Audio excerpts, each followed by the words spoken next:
top of the Silver City Ballroom, it's the Dirty Laundry Show with Joey Clifton and The Meatball. So you people laugh here. Some of you think I'm a little cuckoo. When are you people going to stand up for us? I do not feel safe. I take that as a threat. So let's talk about the library.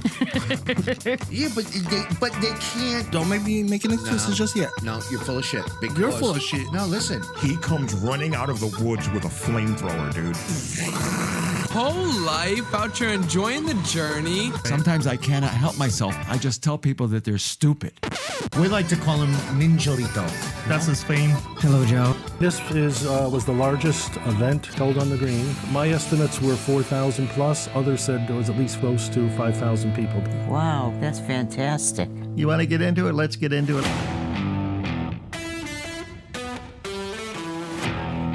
It would help if I turned on mics on. No. Right? Sure. Hey, we're only like 1 minute behind. No. Yeah. No, we're good. We're good. Where are you? There you are. Hey. So this is a really weird setup. We're upstairs in the vinyl lounge. Is that where we are? This is the vinyl lounge. See? I the see vinyl. all the vinyl behind you. Jim is over in the control room over there. There he is. See that? Oh, now people can see your face. Yeah. Wait. Let me. Now you can't see my face. There you are. Yeah. Now. Yeah. Now you're the masked up. government who don't know That's who right. you are. All right. So I gotta get to a bunch of things. I got a whole list. Yeah. Are you ready? How long did it take you to prepare the list? It took like the entire day. That's crazy. It took the whole day. That's crazy. Live from the Vinyl Lounge. I said that already. At ShowLab Studios at Silver City Ballroom. I said all that already, right? Yes. I did. Sure. Okay, 203-293-8411. If you want to call us, I will put that volume up right now, so we'll hear the phone if it rings. Yeah, not like that. Our sponsor for this week, gas is getting really expensive. What kind of gas? Propane, butane? Propane and electric. Really? Yeah, so I haven't noticed. we're going back to our good buddy Joe at Filler Up. Because if you notice, usually oil is more expensive than electric, right? I've had my electric heaters on because I didn't want to go and spend money on oil. Really? Now, this year, thanks to our lovely Eversource electric company, the delivery charge is so outrageous that it's actually cheaper this year to get oil than it is electric. How? I thought the politicians fixed it for us. The oil is like $1.50 a gallon. It's something crazy. And Joe will give you the best prices. And it's a local Meriden business. He donates a lot of money to schools. Mm-hmm. He's like the Wise Guys Pizza of oil. Oil tycoon? Would you say that? Sure. Sure. Right? Yeah, he's a tycoon. He's a tycoon. So that's you got to call Joe and fill up your tanks. He can fill up everything except a car. That's what he told us. Remember we had him on the show not that long ago? Well, a couple months ago. Mm-hmm. He can fill up everything except for a car. So your boat, your house, a moped. You got 50-gallon barrels. He'll fill it all up and get it all ready. Tractor. Ready for the winter. Somebody else that I have to mention because I always forget to is our good friend Robbie DeRosa. Uh-huh. Right? He's got the show on Thursdays at 5 o'clock on WESU 88.1, and then you can watch the replay on Fridays at 7 on Cygnus Radio, and I think it stays up on ESU's website for like 2 weeks or something like that. Yeah, that's an excellent show. And, love this show. All local, homegrown, like the name of the show says, music.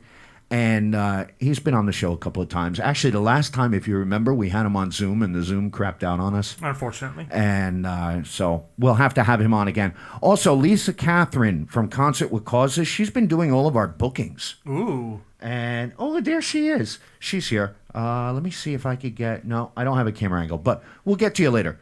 We'll see you later. She's been booking all our acts, and tonight we have a really good one. She doesn't even know I have this picture. We have Arlene Wow coming up in just a little bit. She's going to play a song, and then she'll come back and she'll play a whole bunch more songs. She's one of my favorite artists. And the funniest thing is, I saw her like 4 years ago playing on the sidewalk in Meriden. She wasn't homeless or anything. Right. But she was playing at like a business out for lunch. And I was like, oh my God, who is that? Mm-hmm. So ever since I met Lisa, I was like, now that we got the show going, I said, I got to get Arlene Wow. Excellent. So we got Arlene Wow. We also have I got to give another shout out. God, we got a lot of shout outs to do. Tommy O, who did our show a couple weeks ago, unbelievable performer. I put him in charge of next week's performance because it's Halloween. So, and I thought like Rocky Horror. I said, you know what? Just go all out, wear the spandex, do whatever you got to do, make it a good show for Halloween. So next week, Tommy O and his crew is going to do a Halloween spectacular, if you will. And then the week after that, look at this. We're all booked up. Yeah. November 5th, we got Ken Safety and the Sophisticados. Excellent. Are coming up. So anyway, what's going on tonight? Meatball? I don't know. What's going on tonight? We have a very exciting show for you, okay? Because, who are you waving to? The camera. You were just waving to people? Yes. Randomly? Uh-huh. Okay. My So fans. we have a really good show coming up because at 9 o'clock is the final presidential debate. And, you know, like Meatball says, everybody knows who they're going to vote for already. Right. Right? The debate really isn't going to change anybody's minds, right? So we may as well have fun doing it. But if it's going to change your mind, we want you on our show. Right. Yeah. If it's going to change your mind, then we'll listen to you. And right here, Meatball, is the camera. Over here. I feel like a teacher in school. Get off the phone. I'm talking to our fans. Who? Who are you writing to? What was the last thing that you wrote? Hold on. What was the very last thing you wrote? I said hello to somebody. To who? Dolores. Didi. Okay. What was the second to last thing you wrote? That was it. I'm going to turn off the chat from now on, Okay, I think. Cool. Because I feel like it distracts you. I'm not getting 100% Meatball. I'm only getting like 70% Meatball. I apologize.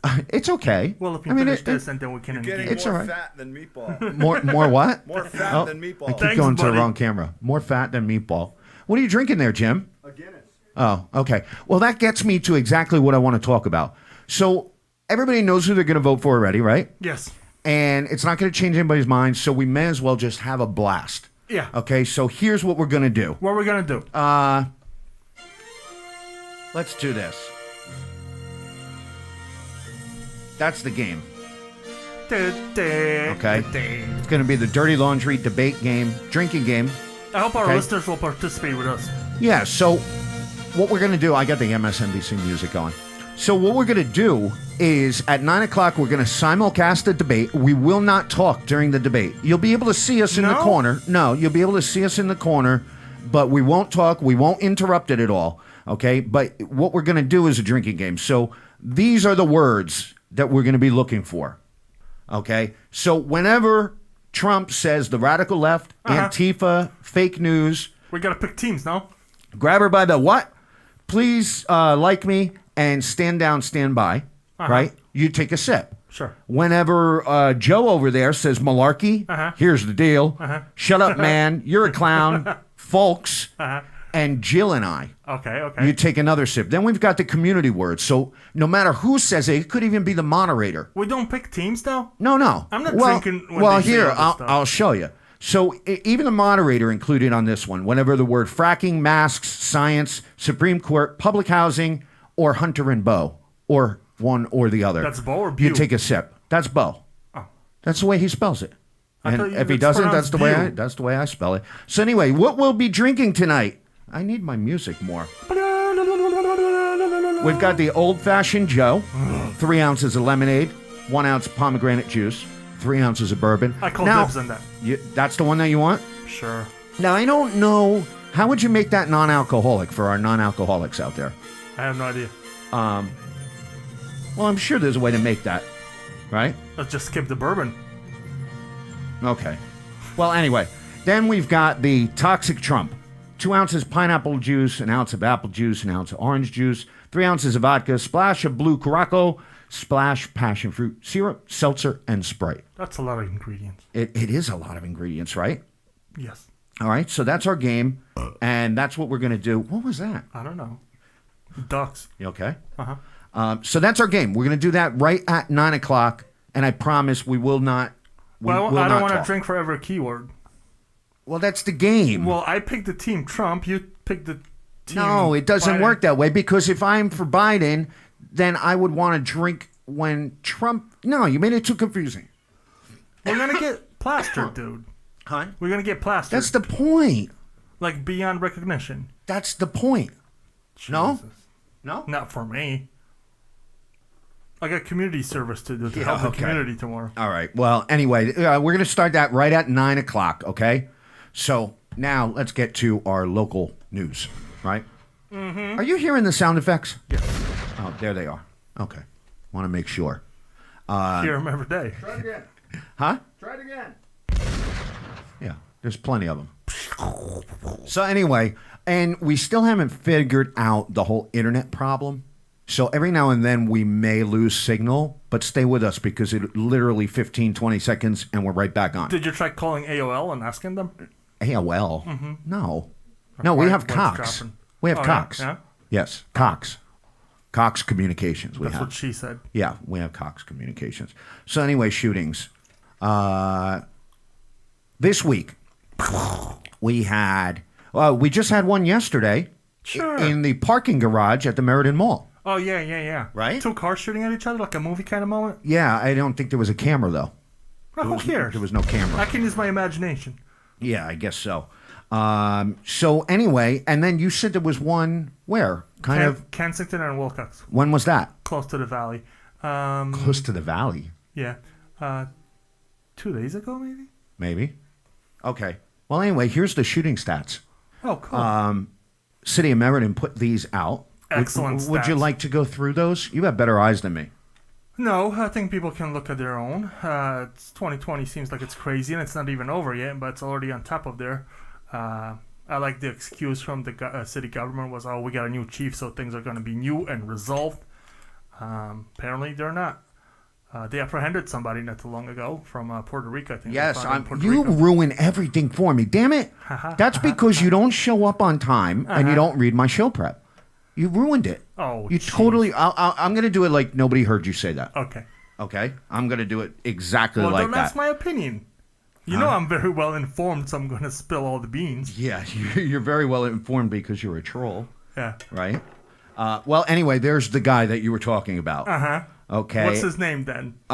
His name is Davis Omar Roman Villanueva. Which one is his There you go. first name and which one is his last name? Davis is his first name. You sure? Omar is his middle name. Roman is his last name. And Villanueva would be his mother's maiden name. You See think that? so? Yes, I know so. That's Davis exactly sounds how it like works. a last name. But you know Roman what? sounds like a first name. But you know what? He doesn't even deserve anything because on October 4th, he shot somebody who later died, Casey Schoonover. Okay. Grove Street in Foster. Is that the one where the cops missed the body? Yes. Yes, that's the guy who got shot. He stumbled, and then the cops came and missed him by like 5 feet. Right. And then somebody walking the dog the next morning found him. And the cops on their Facebook page are giving each other props for good job investigating. Well, it's not a good job investigating if you missed the body. Yeah, I guess so. Well, yeah, but the amazing thing is now people are getting caught. And it's not just like getting caught here. So this guy shoots somebody, realizes the heat's on him. Right. Where does he go? He gets on a plane and goes to Puerto Rico? Sure. Nabbed him. But the thing is, U.S. Marshal, State Attorney's Office, the New Haven Police Department, blah, blah. Puerto Rican Police Department, Puerto Rico Police Department, Meriden Police Department. But the thing is, all right, so he went to Puerto Rico. He was out there. The shootings didn't stop. No, but, oh, God, there's nothing that will impress you, will it? When the shooting stops, I'll be impressed. Yes, but now the feds are involved, the state's involved, and now people are getting arrested. When was the last time that you heard a shooting in Meriden where somebody actually got arrested? All right, well, right? I mean, that's something. It doesn't really matter if the Pope's all right. involved Anyway, or not. By the way, I'm gonna. The numbers are spiking. I have the mute for your mic, just like tonight's debate. Yeah. So that'll come into play in a little bit, probably. Cool. Right? Because I'm too over-informed on you. So anyway, a couple things. So we've got. Let's see here. We've got a grant. Brand new grant for business owners. Excellent. Tell me more about the grant.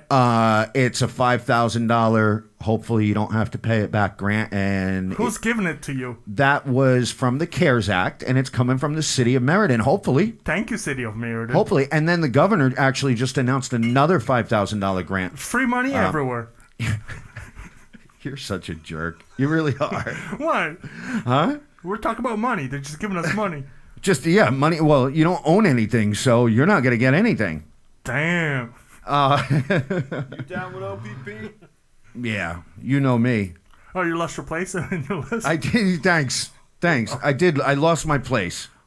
Oh my God, the debate for, was it the 82nd district, right? All right. I'm glad I got people here.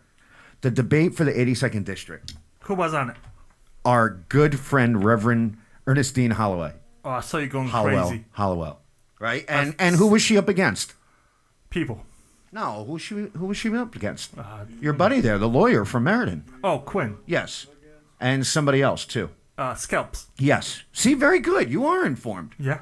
I get it. Yeah. So anyway, somebody sent me the message, right? Oh, you got to watch the debate. The Record Journal was doing the debate Who virtually. was it? It wasn't me. No, it wasn't you. I have other friends, too. Right? No way. Right, Jim? Yes. You have many friends. Yeah, thank you. Anyway, so why are your fingers crossed? I'm Jim? watching this thing, and I'm like, this is the most ridiculous thing I've ever seen. The Reverend needs to stop running for office. She really does. No, she needs to keep on going. Well, for comedy value, yeah. There was another debate with Susie and Abrams, and it didn't really. It wasn't that much different than the one with the Reverend. No. Yeah, it was all blah blah blah. They're just politicians for life, so their blah blah blah is a little bit better than Reverends, but it's the same content. No content. Yeah, but you know what? Listening to Scalps and listening to Quinn, they made sense. They had different ideas. They had different thoughts. The Reverend doesn't have well, I'm not sure whether they're original thoughts or not. Do you think they're original or she steals them from someone? No, they're original. They're definitely original. All right, so here's the thing. I'm going to play a little bit of her. Sure. Okay? And I want you to hear what she says. And I understand people that aren't from Meriden or don't know who she is might not get it. But listen to what she says, and then we'll talk about it. I just believe this. COVID-19 has wiped out everybody. I've never seen a bunch of men cry in my life. And when I went door to door, that's what I saw. Men crying, saying, I've had jobs. My job is eliminated. How am I supposed to feed my family? I was lost for words. But what I say is, when we open up trade schools, we need to send those men that lost their jobs, men and women, to those places. Get them educated in a new field. Open it up for them. I also believe in entrepreneurship. I believe that we can offer a deal to them saying, if you stay in our town 5 years, we can delay a deferment in tax for between 3 to 5 years, get economic development involved, have them give a mentorship to help them in whatever they're doing. Now, as far as taxes, I'm sorry to say this, we will have to cut taxes. And some people will hurt. That's just reality. But I believe in go to each department and say, this is what you can have. This is what you must have. Here's what you need. And here's what got to go. Because I'm pretty sure we can trim the fat. Do I think we handled COVID very well? I don't think we did. I think we could have flattened the curve without flattening our businesses. I believe the governor could open this up a little bit quicker, and he did not do a good job. And that's just how I feel about it. And I will stand with the people and small businesses because I believe that they're the key. They're the key to Meriden. We can have tax benefits without giving away our whole city. Thank you. All right, I can't really do it. And what's anymore. wrong with that? What's wrong with that is everything that she said, none of it made sense. So first off, that's any politician. You want to add all of these programs, these mentorship programs, but you're going to cut taxes. How are you going to pay for these mentoring? Oh, I forgot. Reverend Holloway wants everything donated. She wants everything for free. She wants everything for free. I mean, she hates everybody. She's no doesn't different want to than pay any anyone. politician. No, come on now. Every politician says they're going to cut taxes and no tolls, no this, no that. And then when they get to the office, it's screw you, I'm not going to answer your emails or your phone calls. All right, she wants a tax deferral program for up to 5 years. There's already one, you dummy. There's already one in place for 5 years. Does the city tax assessor is aware of that? Yes. Sure? She doesn't know anything. She doesn't know anything that she's talking about. At one point, she was talking about interrupting people, and I'm like, are you kidding me? Every time this woman goes to the city council meeting, she disrespects every single person she comes in contact with. No. I think you're being too harsh. I'm telling you, She gets up there and speaks. I'll vote for She her. comes across as she's entitled. Sure, whatever. I don't know what she's entitled because she said she owns a business and she's got a nonprofit. Okay. So where does she pay these taxes? Wasn't she asking for like $20 so she could run for office? Okay. Well, She maybe was. she runs a real nonprofit that doesn't make any profit. All right. Uh-huh. Well, anyway, she needs to stop running for office. No, she needs to continue running for office. America. Yes. I don't know. Mhm. All right. On a lighter side of note, Halloween at Hubbard Park is coming up. Are you going? I thought the governor canceled Halloween. No. It's this Saturday from noon to 3 at Hubbard Park. Are you going? No. Why not? Why would I? Which reminds me, next week for our Halloween extravaganza, you must dress. You must dress for Halloween. You need to wear I'm dressed like a meatball. You need to wear a costume. This is my costume. Jim, that goes for you too. You need to wear a costume. I need to wear a costume? Go ahead. I need to wear a costume? Yes, you need to. And a face mask is not a proper costume. Black anarchist? Yeah. All right. You know what I want to go as? As what? That. I want to go as a scarecrow Trump. I bet you won't. No. Oh, speaking of garbage, John Oliver, there he is. He actually went to Danbury, and I guess he wrote a big fat check. And they kept this really secretive. Why? Because John Oliver, if you can't tell in this picture. I saw another picture. He had a plastic bag over his head. Yes. He has not left his apartment since like March. He's like terrified of the pandemic. Will not go anywhere. So he didn't want anybody knowing that he was coming because he didn't want a big crowd there. So he kind of secretly went there last weekend, and they named the sewer plant after him. And they raised like a ton of money. Good. Is he like a germaphobe? I'm not sure if he is, He's but rich enough to afford staying in his home. Because what happened with Trump? Wasn't he like a huge germaphobe? no, I don't think so. I thought he was. That's Howie Mandel. You're thinking of Howie. No? Somebody said you're a cheap version of Howie Mandel. Oh, well, thanks. I'm cheap anyway. All right, so anyway, coming up, we've got our favorite TikToks, our dirty laundry bit. We've got our binge-worthy, a really good binge-worthy. Mhm. And then, of course, at 9 o'clock, we've got the debate, right? Uh-huh. But right now, I want to get some music going. How come they won't hear our comments during the debate? I think our comments will be awesome. No, It's like no, mystery, because somebody... mystery movie theater. Yeah, but people 2000. want to actually... People actually want to, You think? watch the debate. All right. So anyway, all right, I'm going to set myself up here. We're going to get ready for Arlene Wow. Wow. Maybe. Wow. Where did she And, go? oh, wait, hold on. I wasn't ready. See, that's why I, hold on. Open your eyes. All right. Crowd, Arlene Wow.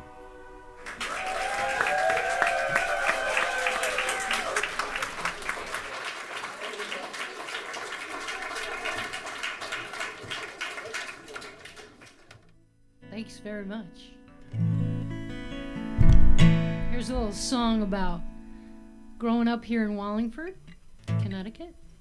My parents came from Cuba in the 50s, and me and my brother grew up here. And so this is for them, and this is for all of you.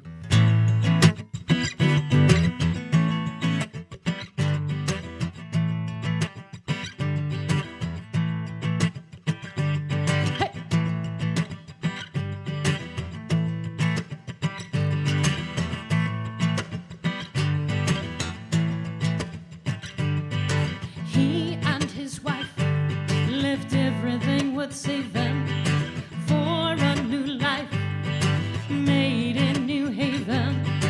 He and his wife, 2 kids they be raising to give them opportunity. He said, sometimes, my dear, you gotta do what you gotta do. Always follow your heart. Sometimes you gotta go when you just can't stay. And New Haven will find a better way. Hey.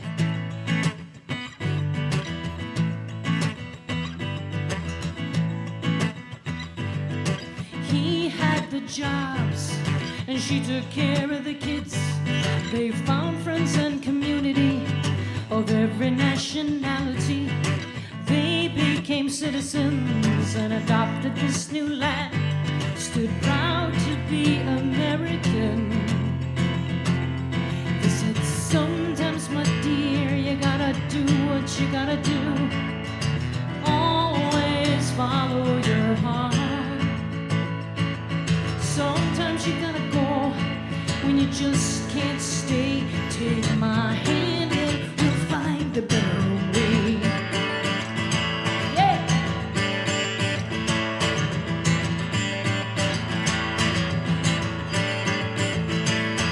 Vamos a soñar y vivir la vida buena, a realizar que todo es posible. Vamos hacia allá, donde nace la libertad.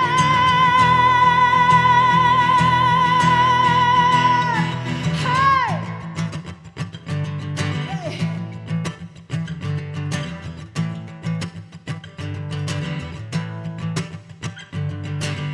Do, do, do, do, do, do, do, do, do, do, do.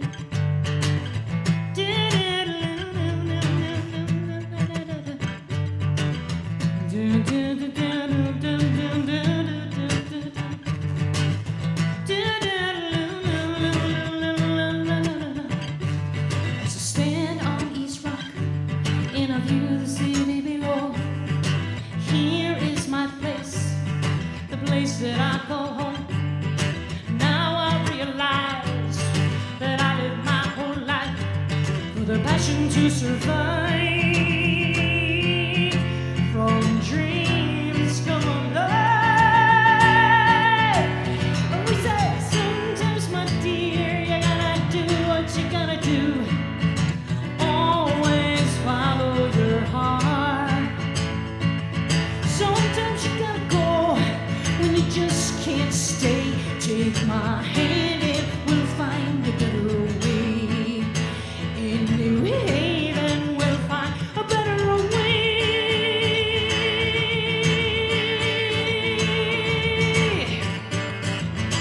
Yeah.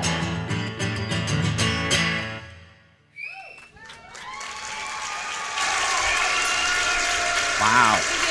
Excellent, excellent. That's crazy. Life is crazy. Arlene, is it really weird to be singing to like nobody?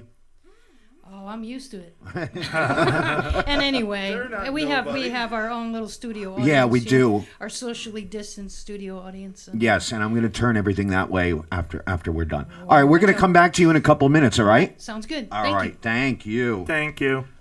Excellent. Right? Yeah, it was good. And Very the good. cheers. Love the voice.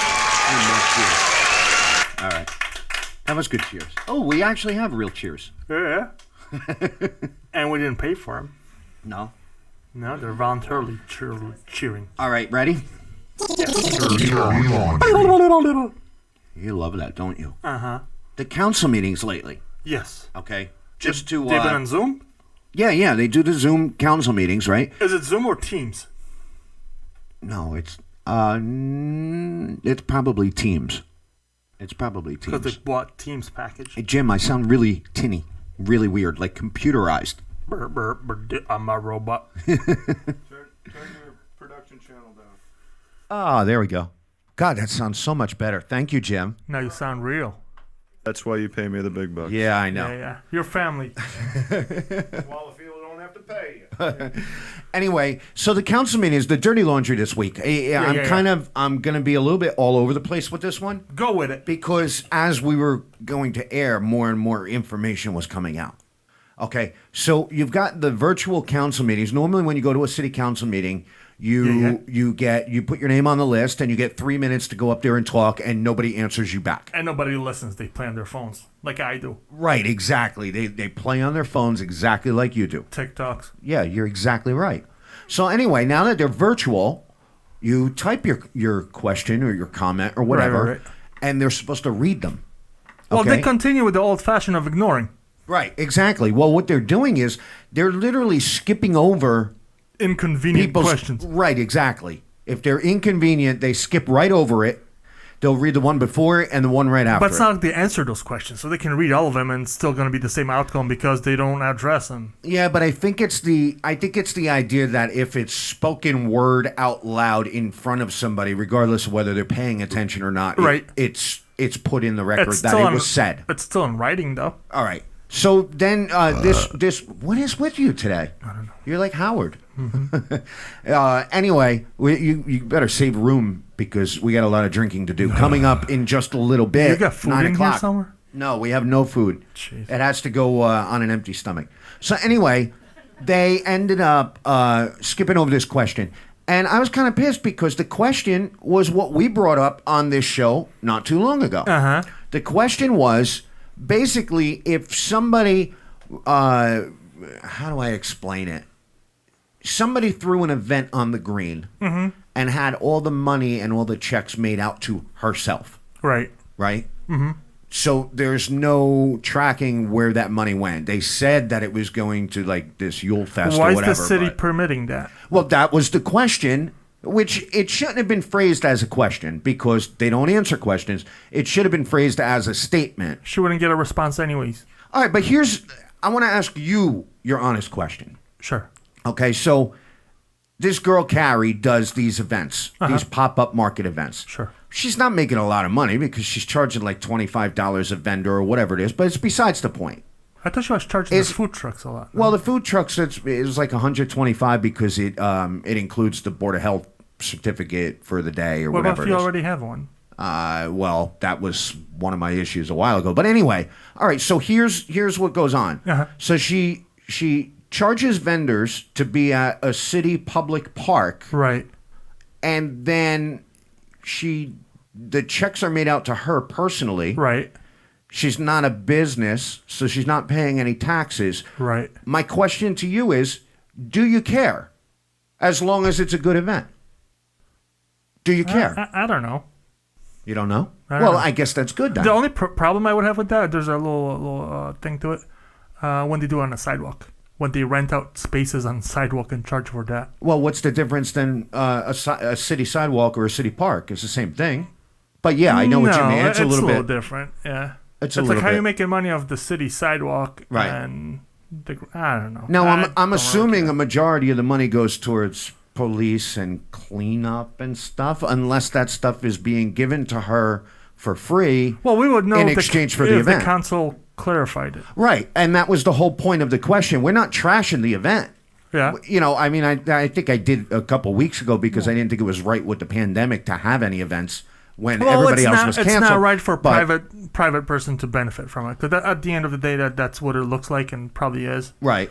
But it's good to see that there's at least something going on. Okay, so along the same lines, thank you. That was a very good. You're welcome. Very good back and forth there. Thank you. Okay. Another one. We have this parks naming committee. It's not called that. It's called something a little bit. Don't we have It's- gajillion committees that never meet? It's basically, well, this actually met this evening. This committee met this evening. Was it live? It was streamed live, so you could watch it, yes. You watched it? A little bit of it. Okay. So I find it odd, and again, here's my question to you. Uh-huh. Do you care that there's somebody on the committee that's a felon? That wouldn't be And doesn't know anything about what the committee does, because all of his questions throughout the whole meeting were really, what is this committee for? Well, how are you on a committee if you don't know what it's for? So my question is to you, do you care? I care in the sense that why was the person put in a committee if they don't know what the committee's about? Obviously, they are not too... Right. You don't care Well, about what was you the don't committee? you don't care about the felon or anything like that. No, I care about that, but I didn't get to it yet. It's What was the committee? It's the Parks Naming Committee, and I think the reason We have any unnamed parks? Well, no, but here's where it comes into play. So there's a couple people that are trying to get the Christopher Columbus statue moved. Okay. Right? Uh-huh. Common sense would be move it out of City Hall, in front of City Hall, and move it to Columbus Park, right? Yeah. But then the whole reason for moving the statue is because it's Christopher Columbus. Right. So if you move it to Columbus Park, do you rename the park? So they form a committee for that? I don't think they formed. I think it was always a committee, but they just didn't care about it for a long time. It's I'm not really sure. It's weird. I thought they were going to slim down the committees and do like 10 important committees instead of 35 random one-task committees. Well, and back to the felon thing, I think anyone in a committee nominated into a city committee should be of a good, moral, upstanding... Well, if you're a felon, you can't even vote. I don't know, but besides that, even if you're a good person, you should be on a committee. If you're not, you slipped up, something happened, or unfortunate, just do your thing and stay away from... Well, I got to tell you, we were some of the biggest critics of Michael Carabetta, who's our local city councilor from South Meriden, right? You were. I think he's a decent guy. Yeah, okay. Well, all right. We were both very critical about him. Why you say both if I wasn't? Yes, you were. You were never critical of Michael Carabetta? I'm critical of a person just like any other politician. You're critical of everybody is what right. you are. You're the Reverend Holloway of Dirty Laundry. Okay. Yeah, okay. Thanks. Anyway, I got a lot of respect for this guy, and I'm going to tell you why. Uh-huh. He actually is the only counselor from Meriden who has a social media presence. Okay? Right. Castro did too. Huh? Castro did too. Well, Castro did, but that's a whole nother thing. Where is Castro? Anyway, he's got a social media presence. He's standing right there behind the bar. He's got a social media presence, and he's not afraid to, like I read, he posted this morning, he said, listen, when I ran a year ago, I really didn't know, a lot of things, how things worked and what things were about and all of that stuff. And he's not afraid to go out there and say, you know what, I don't know everything, but I learned a lot. I have a problem with that. What? Of course you do, Reverend. Right. Go ahead. I have a problem with that because when you put somebody in a managerial position, and this is a managerial position, you don't put somebody that's like, well, I'm going to learn on the job, because there's some crazy crap happening in the town, and we need people to take decisive decisions and speak up. Nobody talks about the shootings. So is this going back to, I pay you, do your job, and I don't want to hear about it? Just do it right. Is this what you're going towards? In a nutshell, yes. Yeah. Okay. Because they don't get paid. It's very but little. But if you're in a position of this, I'm going to run the city. Running the city is not any random person can go and I'm going to run the city. Right. You should be a little predisposed to have some ideas. Yeah. There's a lot of promises made. Oh, vote for me. I'm going to do this. I'm going to do that. And now nothing's happening. The people, the council is not even talking about the shootings. I feel for him because his hands are tied. Why? Because he's one of only, two Republicans on the council. He can speak up. Democrats have. He has more power than both of us do. Yeah. He can speak up and say his piece. We can't go to the council meeting and speak up, but nobody's going to listen to us. Right. He's got more power than we do. Right. Right. And I think he's trying. Good. I mean, more so than anybody else is, really. I mean, I don't hear about anybody else. That's exactly what the problem with politics is. They get in there, they've been there for years, and they don't reply to your emails or your concerns or anything. We have concerns about the park naming committee or something's going on in the green. Nobody's going to answer you till it's election time. Then they're your best friend. Yeah, of course. Speaking of election time, coming up at 9 o'clock tonight, a live simulcast of the debate. We will not talk at all, but we're going to play a drinking game. So it should be lots of fun. Yeah, sure. You know what? My TikToks for this week are a little bit different. Okay. They're a little bit different. They're kind of more learning. Educational TikToks? Educational TikToks. You're trying to bring Meriden up a level? Not Meriden, but myself. I like to learn things. Oh, this is for the people, not for you. Well, it's. I thought, hey, I learned this. Maybe other people would enjoy learning this too. Excellent. So the first thing is, all right. One of the first things that everybody, I'm keeping it kind of short with the amount of TikToks this week because we want to make sure we end at 9 o'clock and we give Arlene Wow plenty of time to play more songs because she's amazing. Yes. Okay, so one of the biggest questions about the presidential debate, election time and everything is what happens if Trump if he loses and doesn't go, right? And then the question is, well, how do you know he lost? So there's no program set up to push away. I'm gonna play you. I'm gonna play you this. You ready? And you will learn something. Excellent. Okay. Donald Trump is likely to claim that mail-in ballots, made necessary by the pandemic, are rife with fraud like you've never seen, as he alleged during his debate with Joe Biden. Although it's been shown that Americans are more likely to be struck by lightning than commit voter fraud. So we should expect him to dispute election results in any Republican-led state he loses by a small margin. such as Arizona, Florida, Michigan, North Carolina, Pennsylvania, or Wisconsin, and be ready for him to go to the House of Representatives to put him over the top. Even though we have an advantage if we go back to Congress, does everyone understand that? I think it's 26 to 22 or something because it's counted one vote per state. Did you hear that? What's he talking about? Trump was referring to the 12th Amendment to the Constitution. It provides that if state electors deadlock, where neither candidate gets a majority of the votes in the Electoral College needed to win the presidency, that's now 270. Because, for example, Trump contests votes in several key states, the decision about who will be president goes to the House, where each of the nation's 50 states gets one vote. Now that means less populous, Republican-dominated states like Alaska, with one House member who's a Republican, would have the same clout as large Democratic states like California, with 53 House members, 45 of whom are Democrats.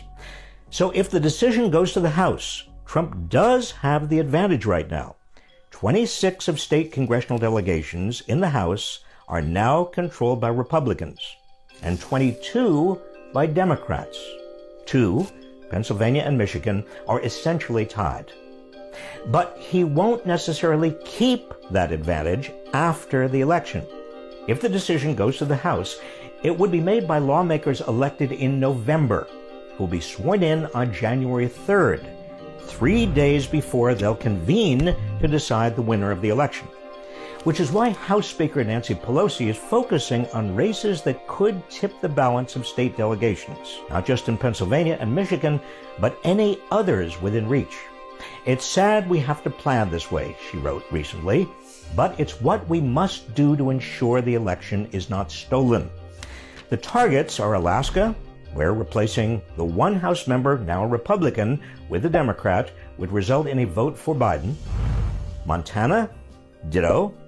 Pennsylvania, now tied, so flipping one would be enough. Florida, now 14 Republicans and 13 Democrats, but 3 Republicans are retiring. And Michigan, where Republicans now have 6 members and Democrats 7. Congress has decided contested elections only 3 times in U.S. history, in 1801, 1825, and 1877. But we might face another, because Donald Trump will stop at nothing to retain his power.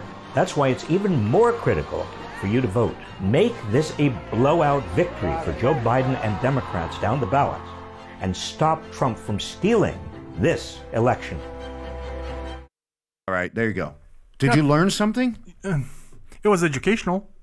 I know, you said it was long. It was long. No, but I mean, I learned something. Hopefully somebody learned something. Yeah, but I don't give a shit. It's almost like baseball. Do you know how, like, depending on the count, you know, you could mathematically figure out exactly what pitch that pitcher's going to throw based off of how many balls, strikes, how many outs, and everything else. Yep.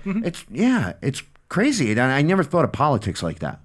Who cares? Well, you know, this is exactly what's going to happen. All right, there you go.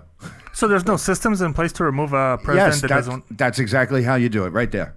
Balls and all. Okay. Yes. We'll see. It'll be interesting. I hope he wins. Binge-worthy time. This is a good one. Let's go. Okay. Now, there's a little backstory with this one. Rudy Giuliani. Right? What's the matter, Jim? Why are you laughing? Jim's buddy. He has a funny name. How does he laugh, Jim? No. How does Rudy laugh? Oh, how does Rudy laugh? Yeah. I don't know. I can't do Rudy. You do Rudy. No. Well, yeah. Right? You got it good. Well, anyway. Isn't he super old? So, anyway. So he kind of lost his mind, right? I mean, he definitely lost his mind. The new Borat movie's coming out. Yes. It's coming out tomorrow. On Prime. On Amazon Prime. And if anybody knows Sacha Baron Cohen, he does things without telling people, so he gets the best footage. It's really like underground kind of filming that they do, right? Yeah. So he's got a girl, an actress, who's pretending to be his daughter in the film. Sure. Okay. she makes a meeting with Giuliani, telling him that she is from a right-wing media news company. Sure. Okay. So Giuliani, and she would like to interview Rudy Giuliani about the president. So he says, okay, meet me at this hotel at this time.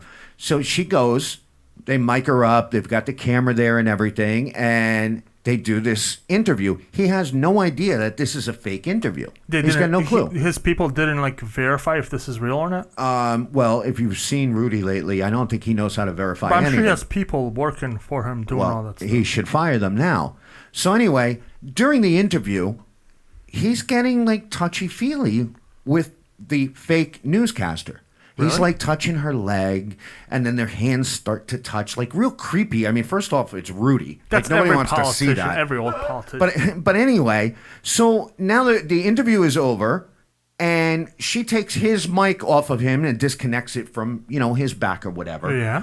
And somehow the conversation, goes. He asked her for her phone number, right? So I'm not really sure whether she said it or he said it, but somebody said, let's go into the bedroom in this, they were in a hotel. Okay. They go in the hotel, and first off, here's a picture of, this is him during the interview that he thinks is real. Right. Okay? Now he goes in the bedroom with her and lays down on the bed and proceeds to put his hand down his pants. Okay, this is a real shot. Okay? Then all of a sudden, Borat charges in and says, "What are you doing? That's my daughter. She's 15 years old and she's too old for you." And Well, Rudy you're and, too old and for her. Rudy and yeah, you're too no. She's too old for him. That was the point. That was the joke. So anyway, Rudy ends up calling the police apparently. On who? Right? I guess he didn't recognize Borat at first, and then he recognized who he was. He called the police to cover his ass somehow, and his statement that he put out said that he was tucking in his shirt after they disconnected the microphones. Now, I don't know about you. Do you lay down on your bed to tuck your shirt in? No. Well, you don't even tuck your shirt in. No, but I think half the time you don't even have a shirt on. Creepy politicians doing what old creepy politicians doing. That's what they should be. They should retire. Yeah. Well, anyway, That's Biden and Trump. So there's the little backstory. It comes out tomorrow. Here's the sequel to Borat.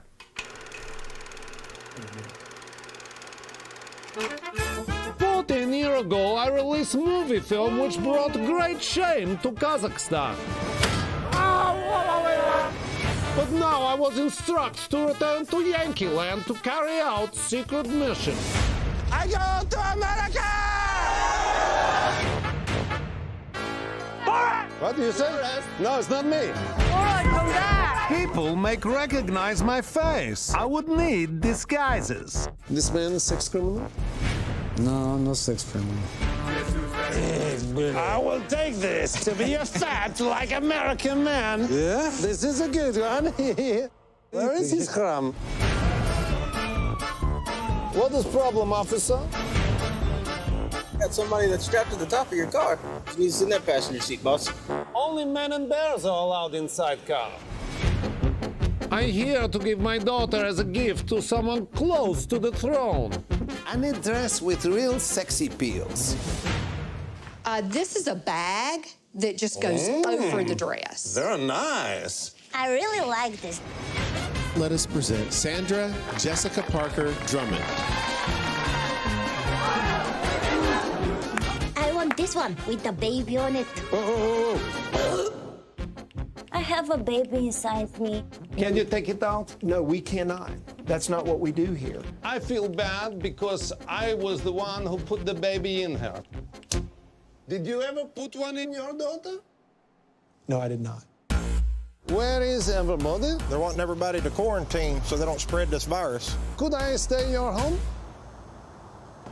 I hope quarantine never ends. What is more dangerous, this virus or the Democrat? Democrats. It's killing some of the virus. No, you can't see the virus. No, it's still there. If you think you see a virus go like that. This makes the virus sleepy. And then when it's sleeping, Your daddy has a lot to learn. My daddy is the smartest person in the whole flat world. And while the risk of coronavirus remains low, as the president said yesterday, we're ready for anything. Michael Penis, I brought the girl for you. Borat's subsequent movie film. You fist me. Now I fist you? What do you prefer? You fist me or I fist you? Same time. Fist each other. Yeah. There you go. All right, so there you go. Yakshimash. Yes, that's tomorrow. All right, we want to get to Arlene because our debate simulcast drinking game is coming up in just a couple minutes. Let's give it away to Arlene Wow. All right. Thanks, everyone. I'm dedicating this one to the drinking game. It's called borracha, which means I'm drunk in Spanish.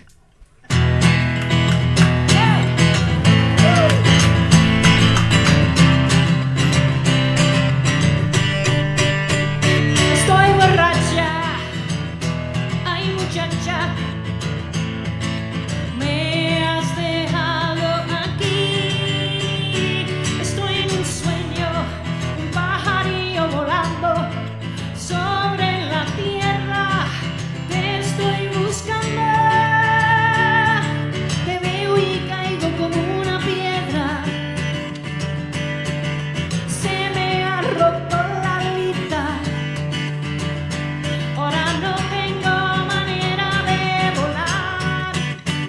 Estoy borracha, ay muchacha, me has dejado aquí. Estoy mareada en mi calzada. Estoy perdida sin ti. Quiero darme en otro trago, tomar hasta inconsciencia y nunca, nunca quiero despertar. Estoy borracha, ay muchacha, me has dejado aquí. ¡Hey! ¡Hey! ¡Hey! ¡Hey! ¡Hey!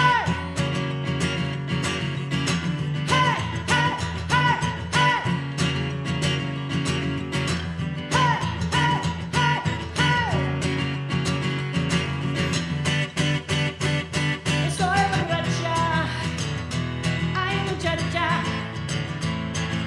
me has dejado aquí. La botella está vacía, no me gusta la sangría. La tequila me ayuda a olvidar. Estoy borracha, ay muchacha, me has dejado aquí. ¡Hey! ¡Hey! ¡Hey! ¡Hey! ¡Hey!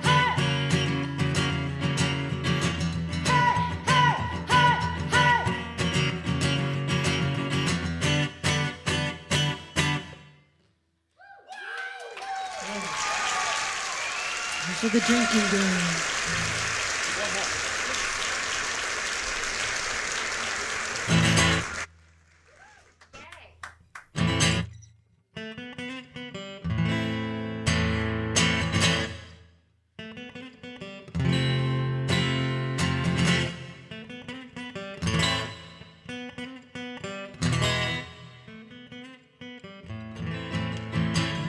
La la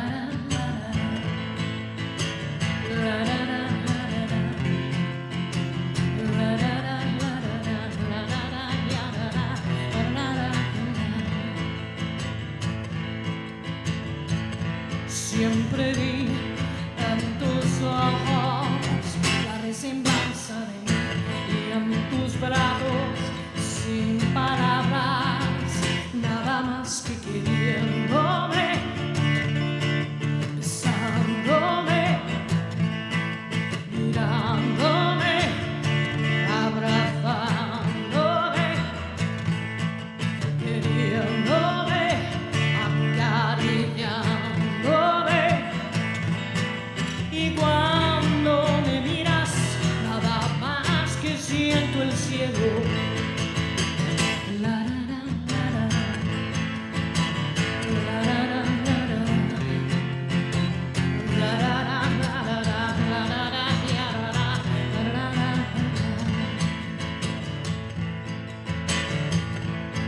cada vez que me tocas. No hay más que decir y en tus brazos sin promesas, nada más que queriéndome, besándome, mirándome, abrazándome, queriéndome, acariciándome. Y cuando me miras, nada más que siento el cielo.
Abysmal.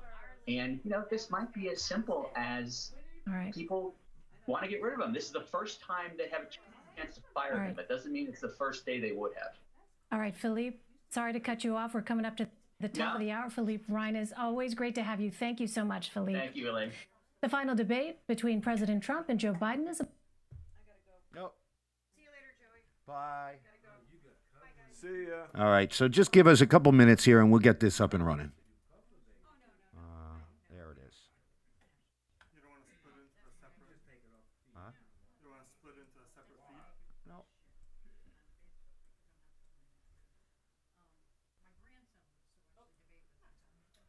Hey, I'd love to see two different generations reapart.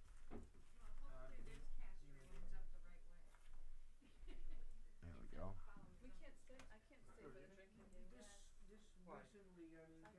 About to get started. Let's go to our CBS News Primetime Special.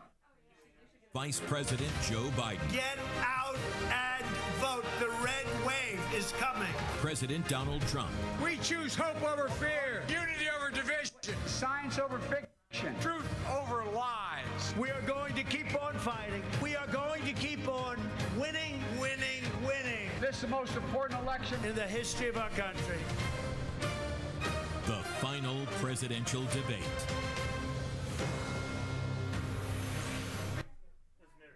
Oh, come on.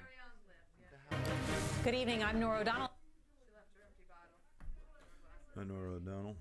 O'Donnell in the nation's capital with John Dickerson and Gail King. In just a few minutes, the presidential candidates will face off for the final time.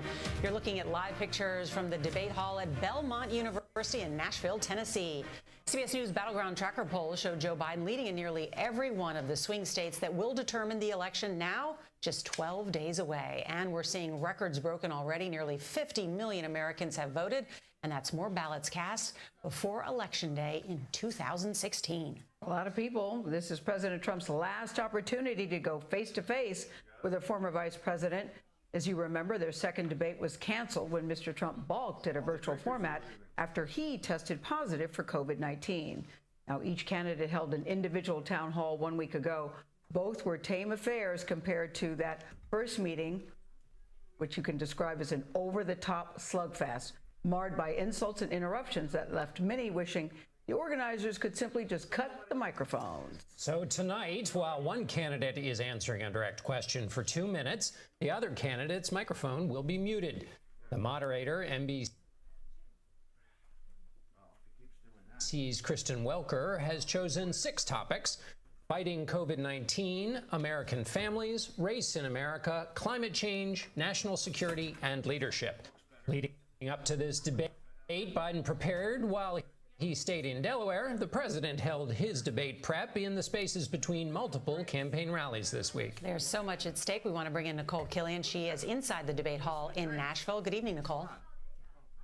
Good evening, Nora. The Biden campaign says the former vice president will use tonight as another opportunity to speak directly to the American people and lay out his agenda. They view this debate as a test of presidential temperament and say Biden is prepared for whatever comes his way. They do expect the president will go after Biden and his son Hunter, but they think that's going to backfire. Biden told reporters today he hopes the president plays by the rules. Nora?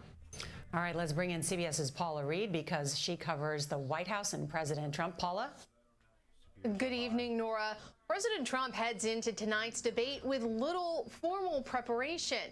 He said this week, though, he insists that he gets plenty of practice by fielding questions from reporters nearly every day. A senior campaign official says the president will try to focus at least some of tonight's discussion on Biden's son Hunter, but many of his other advisors are encouraging the president to let his opponent speak more than he did last time in the hope that Biden will make some mistakes. Nora. All right, Paula Reed, we are just moments away, and John Dickerson, can anything that happens tonight change the trajectory of this race? Well, it's the last moment of the race that is guaranteed to have a huge viewership. If it can, tonight's the night. All right, let's listen now to the moderator. Good evening from Belmont University in Nashville, Tennessee. I'm Kristen Welker of NBC News, and I welcome you to the final 2020 presidential debate between President Donald J. Trump and former Vice President Joe Biden. Tonight's debate is sponsored by the Commission on Presidential Debates. It is conducted under health and safety protocols designed by the Commission's health security advisor. The audience here in the hall has promised to remain silent. No cheers, boos, or other interruptions, except right now, as we welcome to the stage former Vice President Joe Biden and President Donald J. Trump.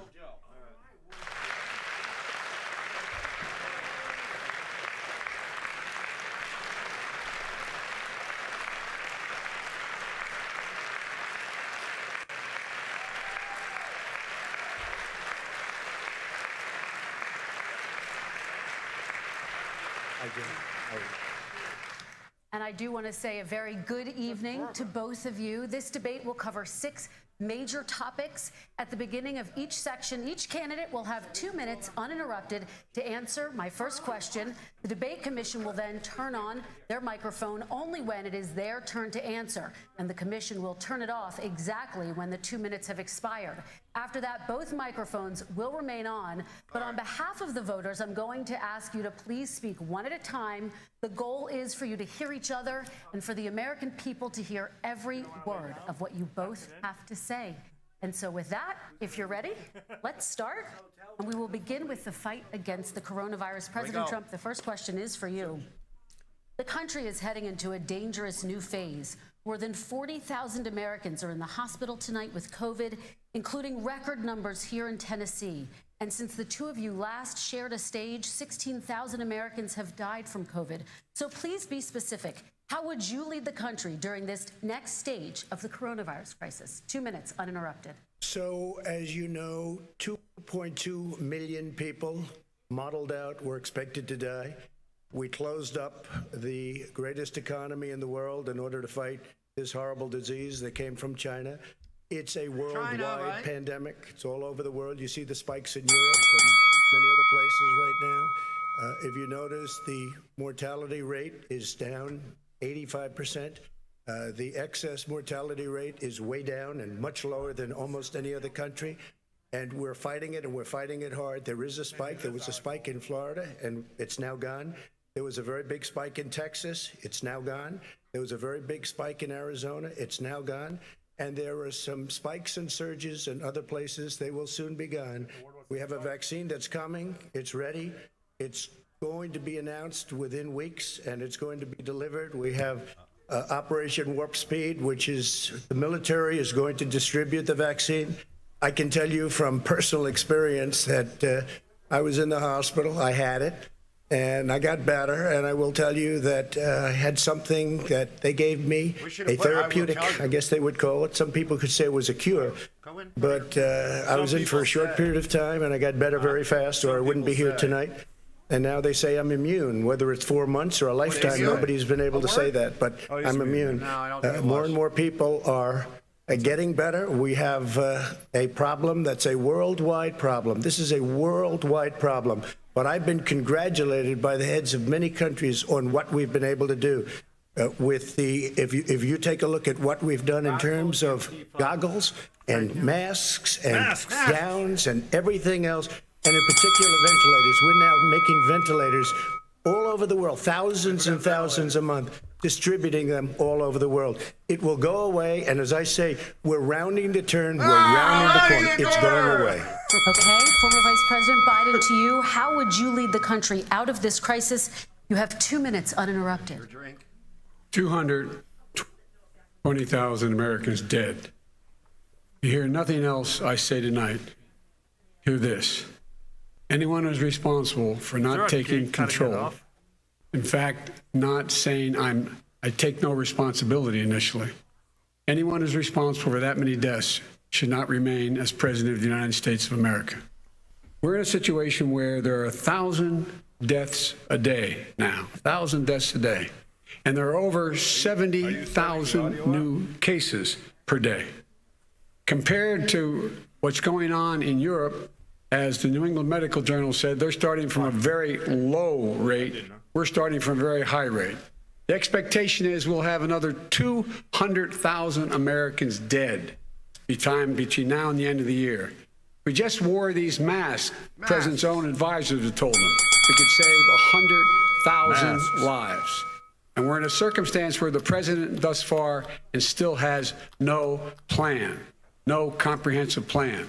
What I would do is make sure we have everyone encouraged to wear a mask all the time. I would make sure we move in the direction of rapid testing, investing in rapid testing. I would make sure that we set up national standards as to how to open up schools and open up businesses so they can be safe and give them the wherewithal, the financial resources to be able to do that. We're in a situation now where the New England Medical Journal, one of the most serious journals in the whole world, said for the first time ever that the way this president has responded to this crisis has been absolutely tragic. And so, folks, I will take care of this. I will end this. I will make sure we have a plan. President Trump, I'd like to follow up with you and your comments. You talked about taking a therapeutic. I assume you're referencing Regeneron. You also said a vaccine will be coming within weeks. Yes. Is that a guarantee? No, it's not a guarantee, but it will be by the end of the year. But I think it has a good chance. There are two companies, I think, within a matter of weeks, and it will be distributed very quickly. Can you tell us which companies? Johnson & Johnson is doing very well. Moderna is doing very well. Pfizer is doing very well. And we have numerous others. Then we also have others that we're working on very closely with other countries, in particular Europe. Let me follow up with you, and because this is new information, you have said a vaccine is coming soon, within weeks now. Your own officials say it could take well into 2021 at the earliest for enough Americans to get vaccinated. And even then, they say the country will be wearing masks and distancing into 2022. Is your timeline realistic? No, I think my timeline is going to be more accurate. I don't know that they're counting on the military the way I do, but we have our generals lined up, one in particular that's the head of logistics. And this is a very easy distribution for him. He's ready to go as soon as we have the vaccine. And we expect to have 100 million vials. As soon as we have the vaccine, he's ready to go. Vice President Biden, your reaction, and just 40% of Americans say they would definitely agree to take a coronavirus vaccine if it was approved by the government. What steps would you take to give Americans confidence in a vaccine if it were approved? Make sure it's totally transparent. Have the scientists of the world see it, know it, look at it, go through all the processes. And by the way, this is the same fellow who told you this is going to end by Easter last time. This is the same fellow who told you that, don't worry, we're going to end this by the summer. We're about to go into a dark winter. How many people? A dark winter. And he has no clear plan, and there's no prospect that there's going to be a vaccine available for the majority of the American people before the middle of next year. President Trump, your reaction, he says you have no plan. We're going to have a dark winter at all. We're opening up our country. We've learned and studied and understand the disease, which we didn't at the beginning. When I closed and banned China from coming in heavily infected, and then ultimately Europe. But China was in January. Months later, he was saying I was xenophobic. I did it too soon. Now he's saying, oh, I should have, moved quicker. But he didn't move quicker. He was months behind me, many months behind me. And frankly, he ran the H1N1 swine flu, and it was a total disaster, far less lethal, but it was a total disaster. Had that had this kind of numbers, 700,000 people would be dead right now, but it was a far less lethal disease. Look, his own person who ran that for him, who, as you know, was his chief of staff, said it was catastrophic. It was horrible. We didn't know what we were doing. Now he comes up and he tells us how to do this. Also, everything that he said about the way every single move that he said we should make, that's what we've done. We've done all of it. But he was way behind us. Vice President Biden, your response. My response is he is xenophobic, but not because he shut down access from China. And he did it late after 40 countries had already done that. In addition to that, what he did, he made sure that we had 44 people that were in there in China trying to get to Wuhan to determine what exactly the source was. What did the president say in January? He said, no, he said, he's being transparent. The president of China is being transparent. We owe him a debt of gratitude. We have to thank him. And then what happened was we started talking about using the Defense Act to make sure we go out and get whatever is needed out there to protect people. And again, I go back to this. He had nothing. He did virtually nothing. And then he gets out of the hospital and he talks about don't worry, it's all going to be over soon. Come on. There's not another serious scientist in the world who thinks it's going to be over soon. President Trump, your reaction? I say over soon. I say we're learning to live with it. We have no choice. We can't lock ourselves up in a basement like Joe does. He has the ability to lock himself up. I don't know. He's obviously made a lot of money someplace.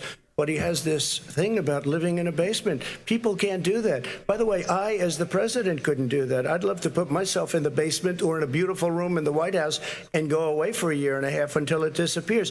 I can't do that. And Kirsten, every meeting I had, and I'd meet a lot of families, including Gold Star families and military families, every meeting I had, and I had to meet them. I had to. It would be horrible to have canceled everything.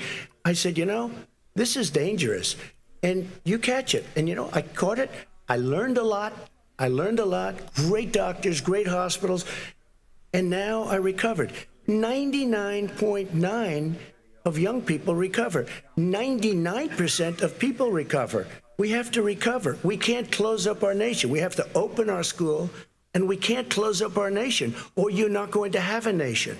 And of course, the CDC has said young people can get sick with COVID-19 and can pass it.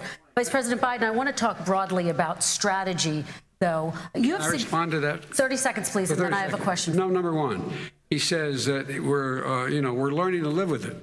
People are learning to die with it. You folks home will have an empty chair at the kitchen table this morning. That man or wife going to bed tonight and reaching over to try to touch their, out of habit, where their wife or husband was, is gone. Learning to live with it. Come on. We're dying with it because he has never said, you said it's dangerous. When's the last time? Is it really dangerous still? Are we dangerous? You tell the people it's dangerous now? What should they do about the danger? And you say, I take no responsibility. Let me talk about your two. Excuse me, I take full responsibility. It's not my fault that he came here. It's China's fault. And you know what? It's not Joe's fault that he came here either. It's China's fault. They kept it from going into the rest of China for the most part, but they didn't keep it from coming out to the world, including Europe and ourselves. Vice President Biden. Fact is that when we knew it was coming, when it hit, what happened? What did the president say? He said, don't worry, it's going to go away. Be gone by Easter. Don't worry. The warm weather. Don't worry. Maybe inject bleach. He said he was kidding when he said that, but a lot of people thought it was serious. A whole range of things the president has said. Even today, he thinks we are in control. We're about to lose 200,000 more people. President Trump. Look, perhaps just to finish this, I was kidding on that, but just to finish this, when I closed, he said I shouldn't have closed. And that went on for months. Nancy Pelosi said the same thing. She was dancing on the streets in Chinatown in San Francisco. But when I closed, he said, This is a terrible thing. You're xenophobic. I think he called me racist even. And because I was closing it to China. Now he says I should have closed it earlier. It just, Joe, it doesn't work. I didn't say either of those things. You certainly did. You certainly did. I talked about his xenophobia in a different context. It wasn't about closing the border to Chinese coming to the United States. All right, I want to talk about both of your different strategies to handling He thought this. I shouldn't have closed the border. Well, That's obvious. Do you want to respond to that quickly, Vice President No. Biden? Okay. Let's talk about your different strategies toward dealing with this. Mr. Vice President, you suggested you would support new shutdowns if scientists recommended it.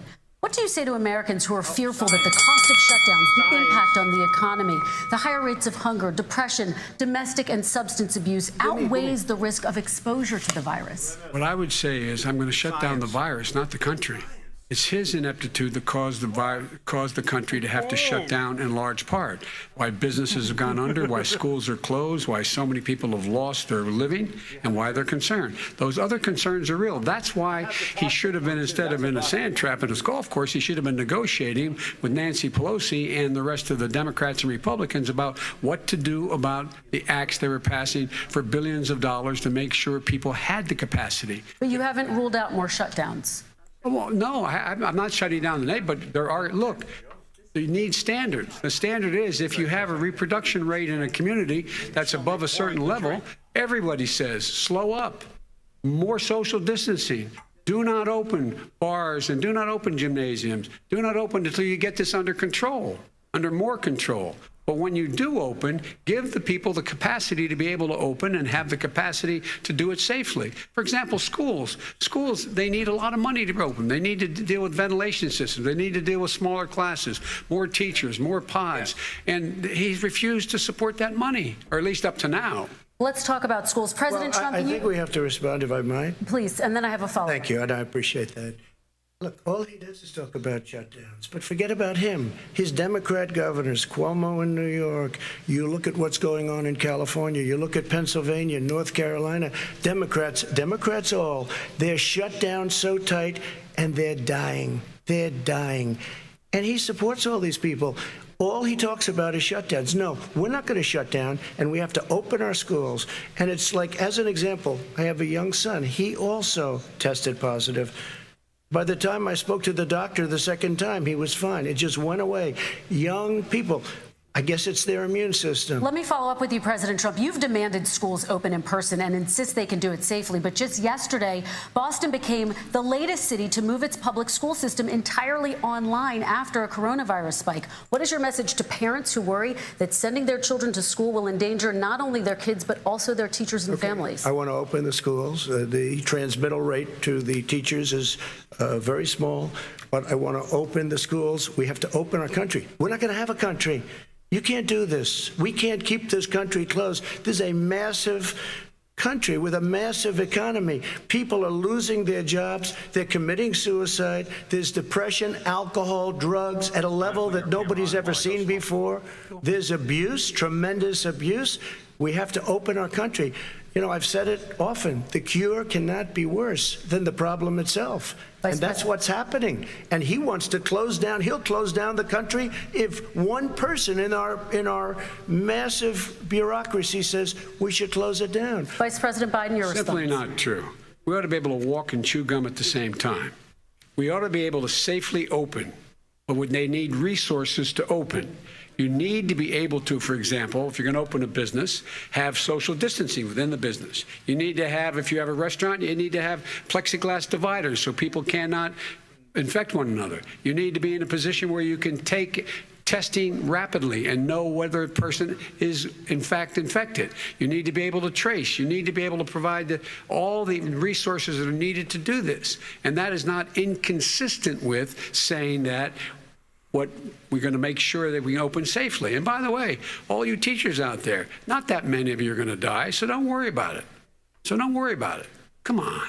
President Trump, let me follow up with you quickly. By the way, I will say this. If you go and look at what's happened to New York, it's a ghost town. It's a ghost town. And when you talk about plexiglass, these are restaurants that are dying. These are businesses with no money. Putting up plexiglass is unbelievably expensive, and it's not the answer. I mean, you're going to sit there in a cubicle wrapped around with plastic. These are businesses that are dying, Joe. You can't do that to people. You just can't. Take a look at New York and what's happened to my wonderful city for so many years. I loved it. It was vibrant. It's dying. Everyone's leaving New York. Take a look at what New York has done in terms of turning the curve down in terms of the number of people dying. And I don't look at this in terms of the way he does. Blue states and red states. They're all the United States. And look at the states that are having such a spike in the coronavirus.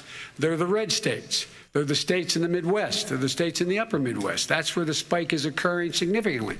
But they're all Americans. They're all Americans. And what we have to do is say, wear these masks, number one. Make sure we get the help that the businesses need that has money's already been passed to do that. It's been out there since the beginning of the summer, and nothing's happened. President, New York has lost more than 40,000 people, 11,000 people in nursing homes. President Trump, what when you say spike, take a look at what's happening in Pennsylvania, where they've had it closed. Take a look at what's happening with your friend in Michigan, where her husband's the only one allowed to do anything. It's been like a prison. Now it was just ruled unconstitutional. Take a look at North Carolina. They're having spikes, and they've been closed, and they're getting killed financially. We can't let that happen, Joe. You can't let that happen. We have to open up. And we understand the disease. We have to protect our seniors. We have to protect our elderly. We have to protect especially our seniors with heart problems and diabetes problems. And we will protect them. We have the best testing in the world by far. That's why we have so many cases. Let me follow up with you before we move on to our next section. President Trump, this week you called Dr. Anthony Fauci, the nation's best-known infectious disease expert, quote, a disaster. You described him and other medical experts as, quote, idiots. If you're not listening to them, who are you listening to? I'm listening to all of them, including Anthony. I get along very well with Anthony, but he did say, don't wear masks. He did say, as you know, this is not going to be a problem. I think he's a Democrat, but that's okay. He said, this is not going to be a problem.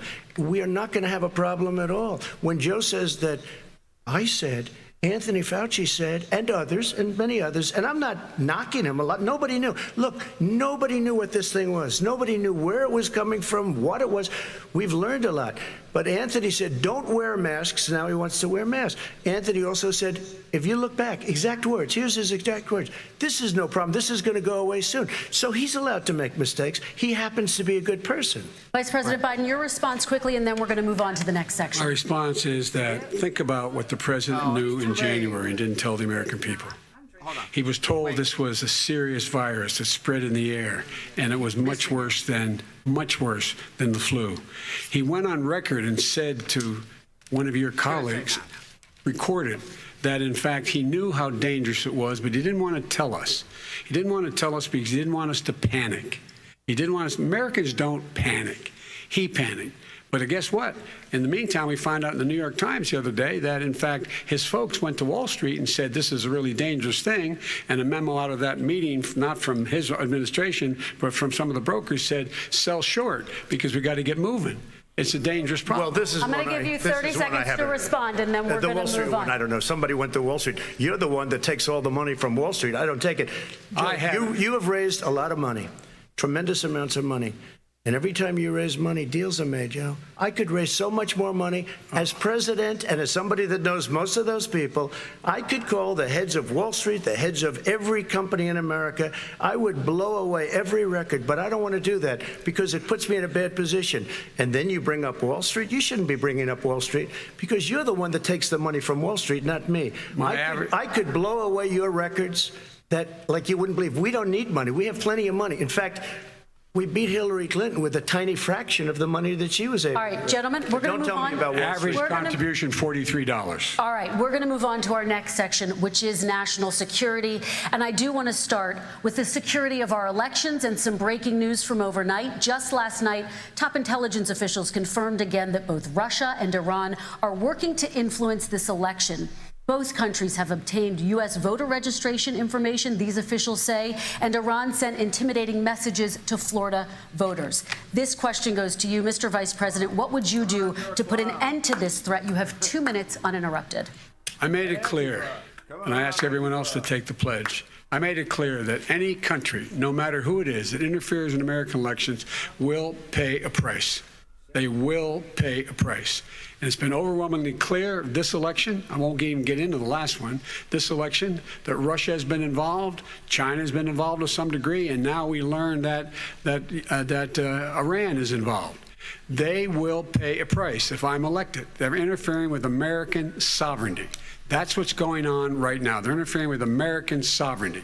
And to the best of my knowledge, I don't think the president said anything to Putin about it. I don't think he's stalking them a lot. I don't think he said a word. I don't know why he hadn't said a word to Putin about it. And I don't know what he has recently said, if anything, to the Iranians. My guess is he'd probably be more outspoken with regard to the Iranians. But the point is this, folks. We are in a situation where we have foreign countries trying to interfere in the outcome of our election. His own national security advisor told him that what is happening with his buddy, I will.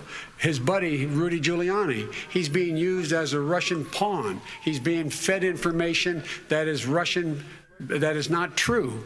And then what happens? Nothing happens. And then you find out that everything that's going on here about Russia is wanting to make sure that I do not get elected the next president of the United States because they know I know them and they know me. I don't understand why this president is unwilling to take on Putin when he's actually paying bounties to kill American soldiers in Afghanistan, when he's engaged in activities that are trying to destabilize all of NATO.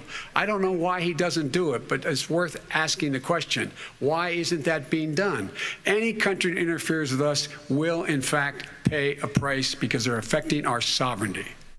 President Trump, same question to you. Let me ask the question. You're going to have 2 minutes to respond. For 2 elections in a row now, there has been substantial interference from foreign adversaries. What would you do in your next term to put an end to this? 2 minutes uninterrupted. Well, let me respond to the first part, as Joe answered. Joe got $3.5 million from Russia, and it came through Putin because he was very friendly with the former mayor of Moscow, and it was the mayor of Moscow's wife, and you got $3.5 million. Your family got $3.5 million, and, you know, someday you're going to have to explain, why did you get 3.5? I never got any money from Russia. I don't get money from Russia.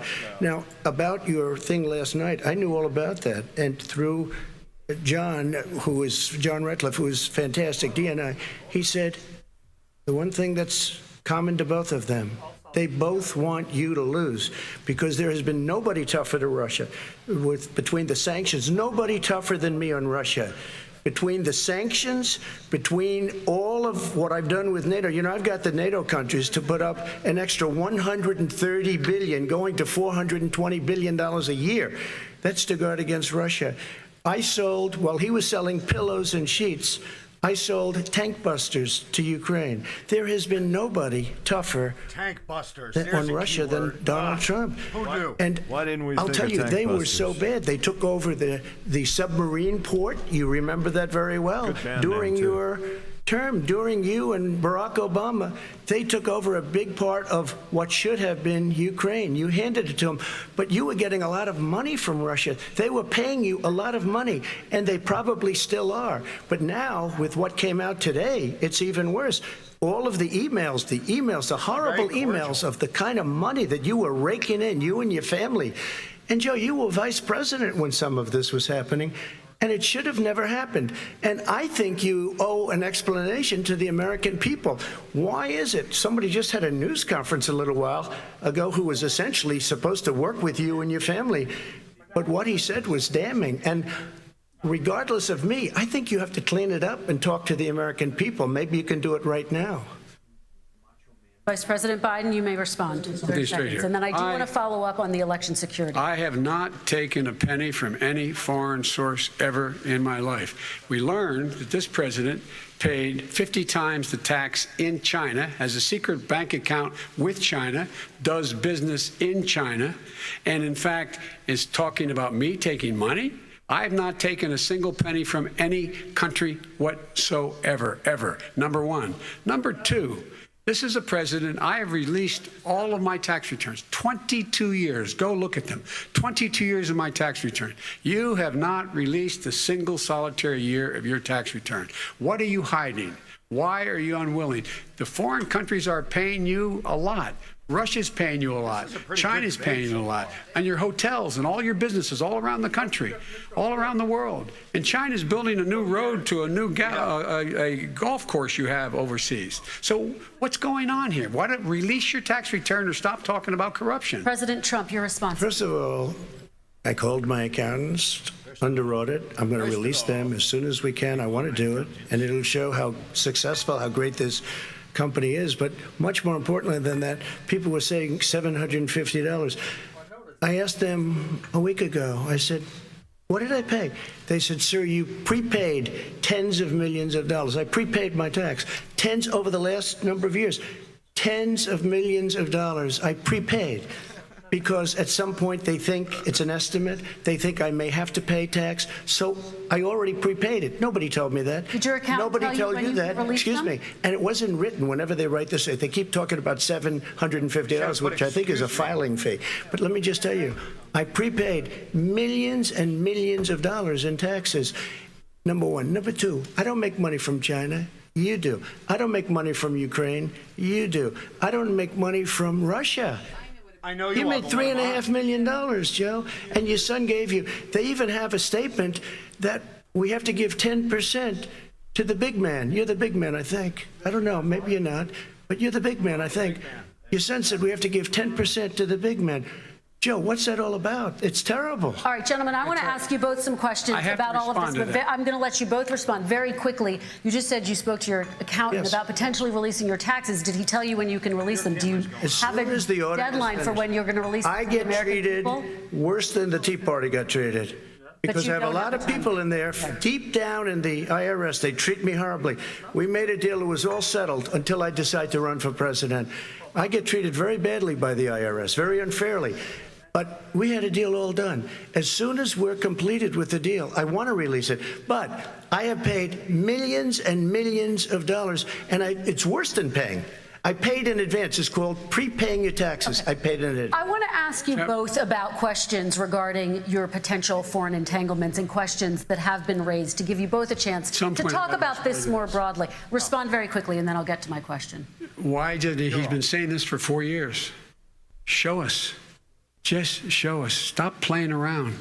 You've been saying for 4 years you're going to release your taxes. Nobody knows, Mr. President. What they do know is you're not paying your taxes, or you're paying taxes that are so low. When last time he said what he paid, he said, I only pay that little because I'm smart. I know how to game the system. Come on. Come on, folks. So, President Trump, and then I want to get to two questions to both of you on this. I was put through a phony witch hunt for 3 years. It started before I even got elected. They spied on my campaign. No president should ever have to go through what I went through. Let me just say this. Mueller and 18 angry Democrats and FBI agents all over the place spent $48 million.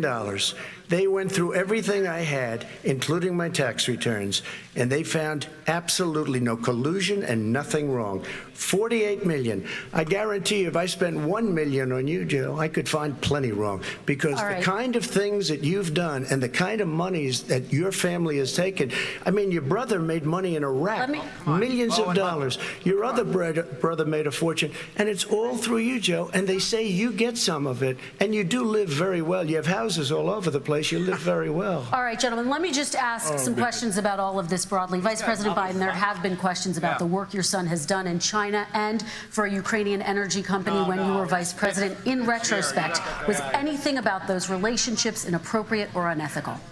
Nothing was unethical. Here's what the deal. Here's the deal. With regard to Ukraine, we had this whole question about whether or not, because he was on the board, I later learned of a Burisma, a company, that somehow I had done something wrong. Yet every single solitary person, when he was going through his impeachment, testifying under oath who worked for him, said, I did my job impeccably. I carried out U.S. policy. Not one single solitary thing was out of line. Not a single thing. Number one. Number two, the guy who got in trouble in Ukraine was this guy trying to bribe the Ukrainian government to say something negative about me, which they would not do and did not do because it never, ever, ever happened. My son has not made money in terms of this thing about, what are you talking about? China. I have not had, the only guy made money from China is this guy. He's the only one. Nobody else has made money from China. President Trump, let me ask my question to you. But could I just one thing? Very quickly. His son didn't have a job for a long time, was sadly no longer in the military service. I won't get into that. And he didn't have a job. As soon as he became vice president, Burisma, not the best reputation in the world. I hear they paid him $183,000 a month. Listen to this.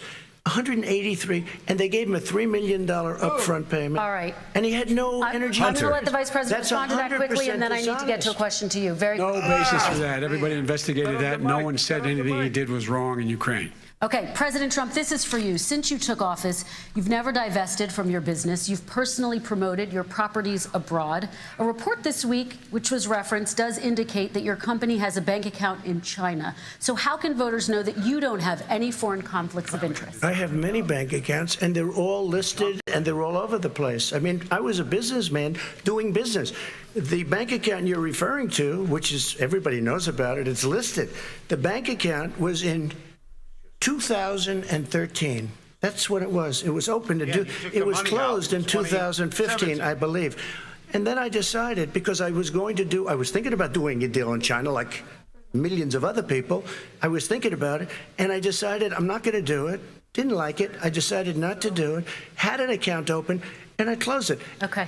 Excuse me. And then, unlike him, where he's vice president and he does business, I then decided to run for president after that. That was before. So I closed it before I even ran for president, let alone became president. Big difference. He is the vice president of the United States, and his son, his brother, and his other brother are getting rich. They're like a vacuum cleaner. They're sucking up money every Trump, place he thank you. We do need to move on. I do want to ask you, Vice President Biden, about China. Let's talk about China more broadly.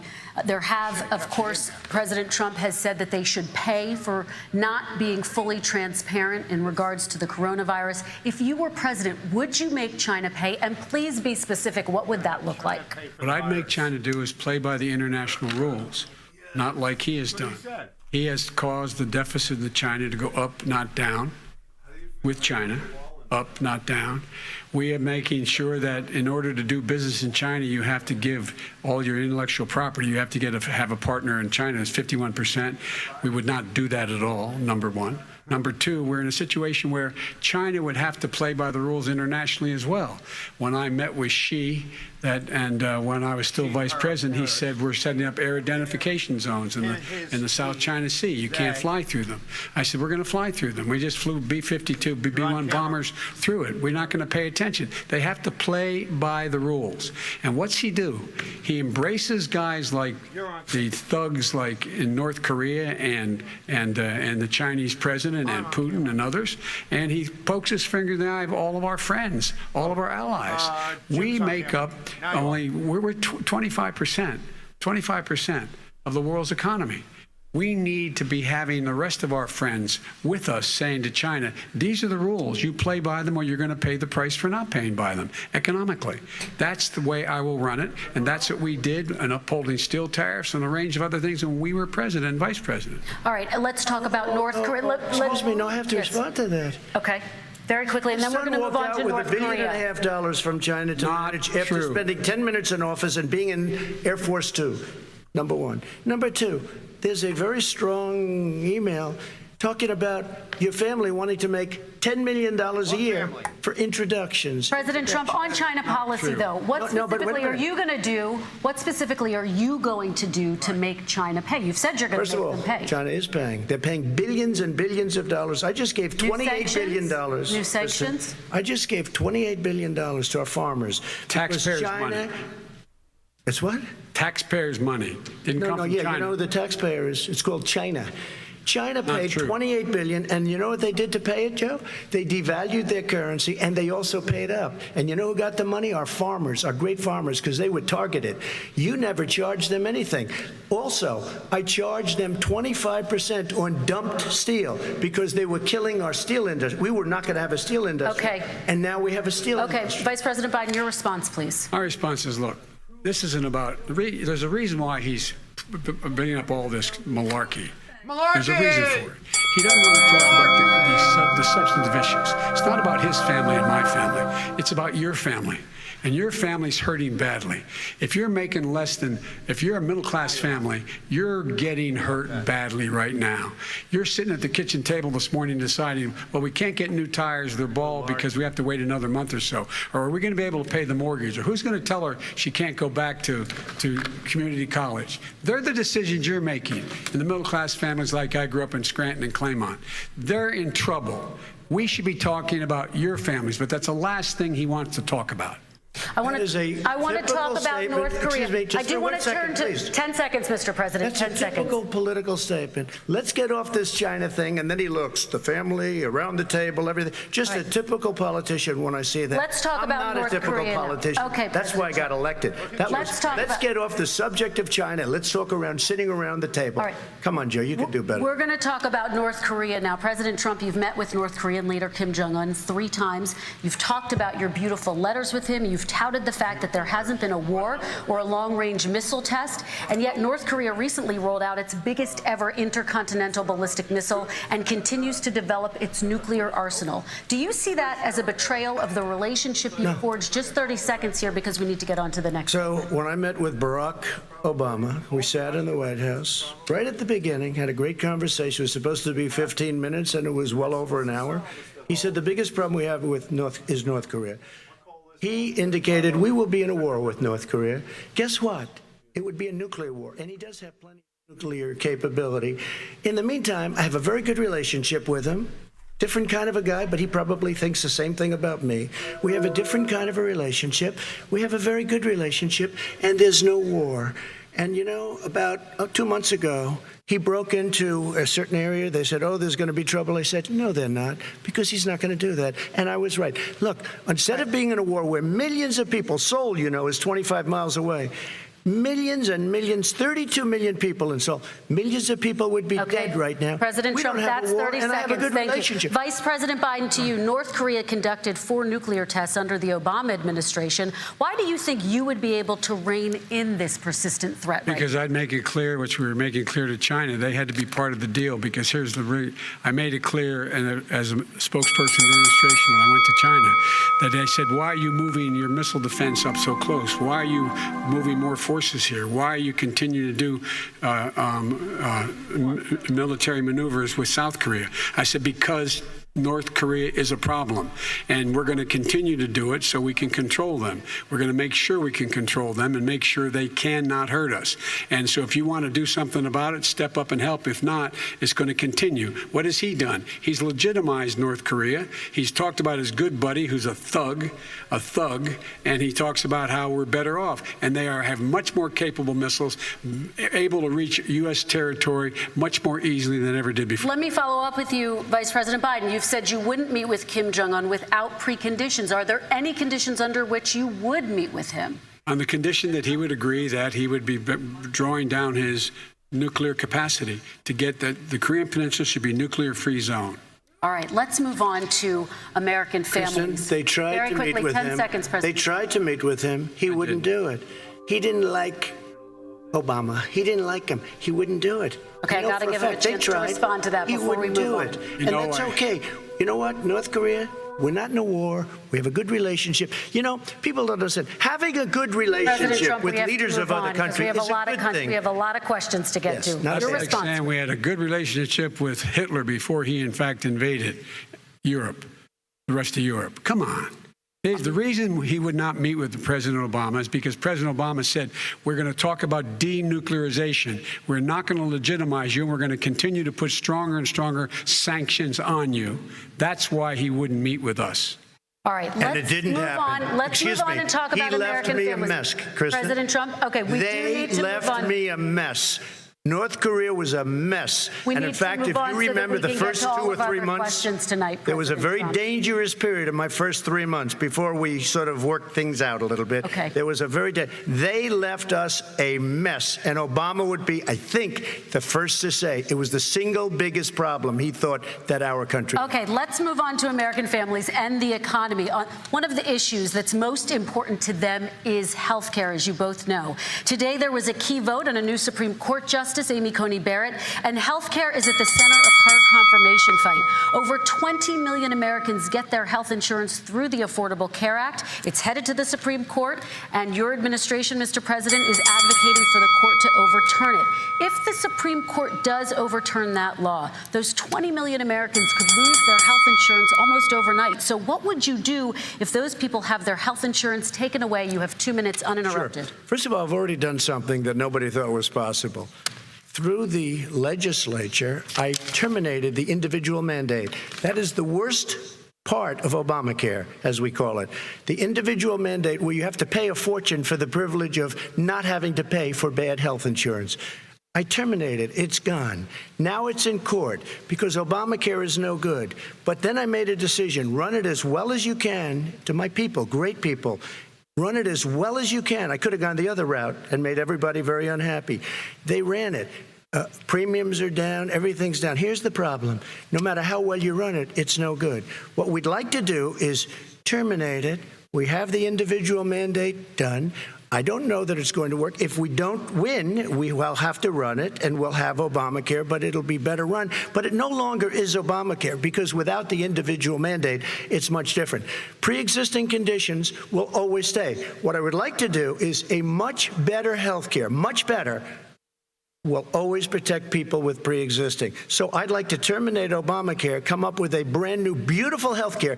The Democrats will do it because there'll be tremendous pressure on them, and we might even have the House by that time, and I think we're going to win the House, okay? You'll see, but I think we're going to win the House.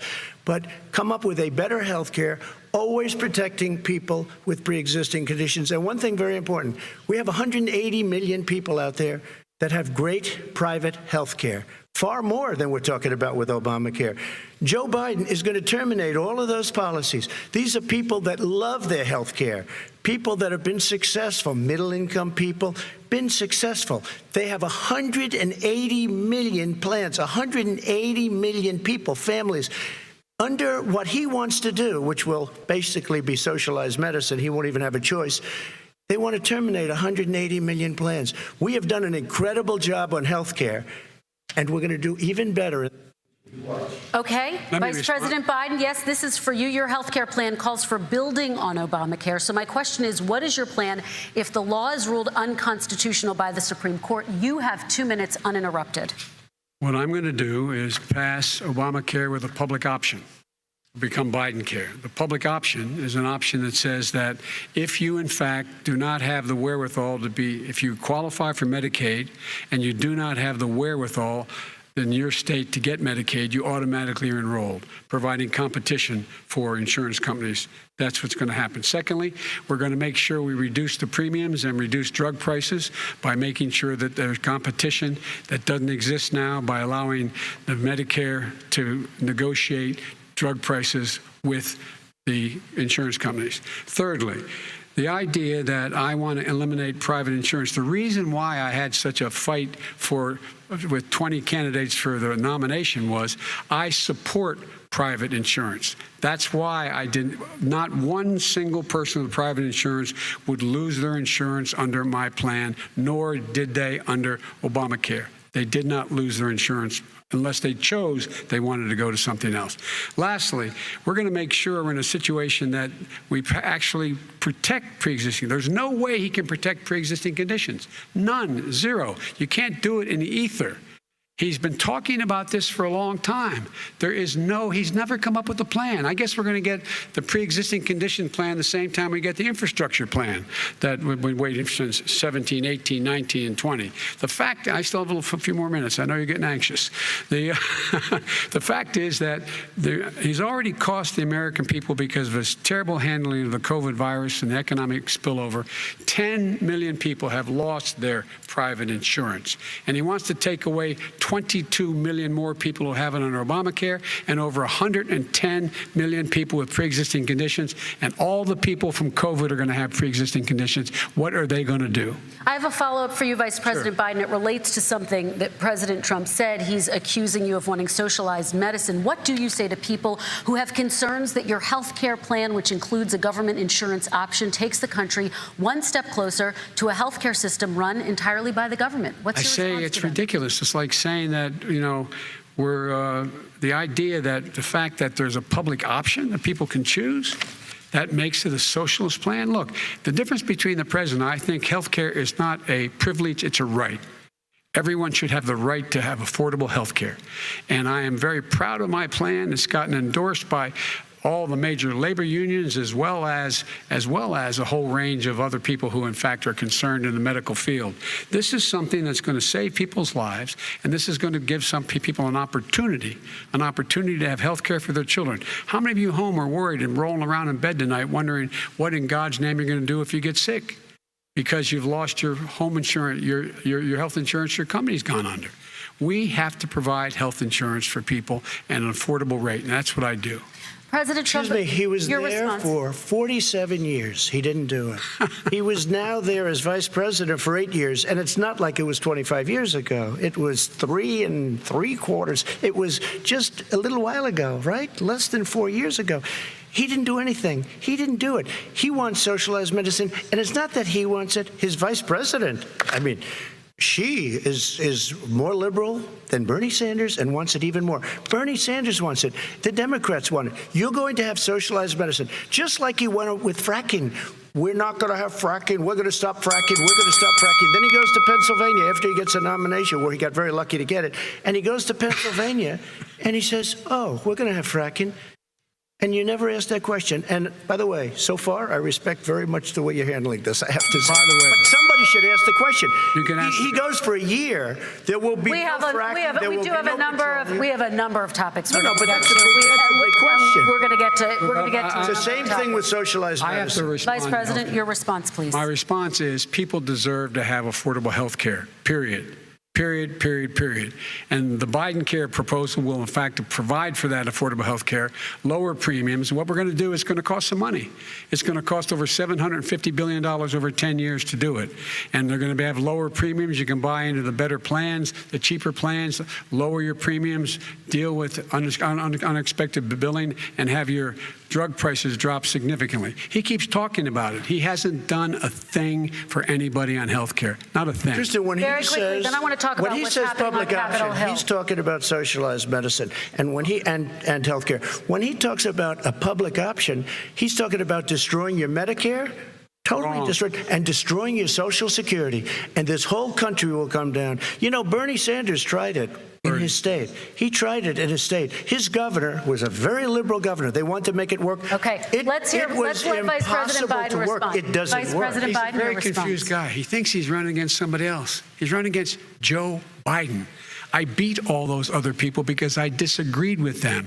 Joe Biden he's running against. And the idea that we're in a situation that they're going to destroy Medicare, this is the guy that the actuary at Medicare said, if in fact, at Social Security, if in fact he continues to withhold his plan to withhold the tax on Social Security will be bankrupt by 2023.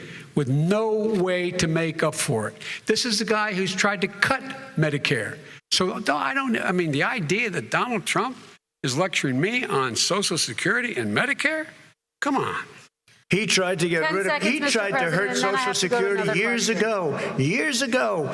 Go back and look at the records. He tried to hurt Social Security years ago. All right, let's move on. I'm going to move on. Mr. President, I have to move on to the next question. They said or the else stock we're not market gonna will have time boom to talk about it. if I'm elected. If he's elected, the stock market will crash. Okay, let's Biggest move on to the analysts are next saying that. question very quickly. Look, The idea that the stock market is booming is his only measure of what's happening.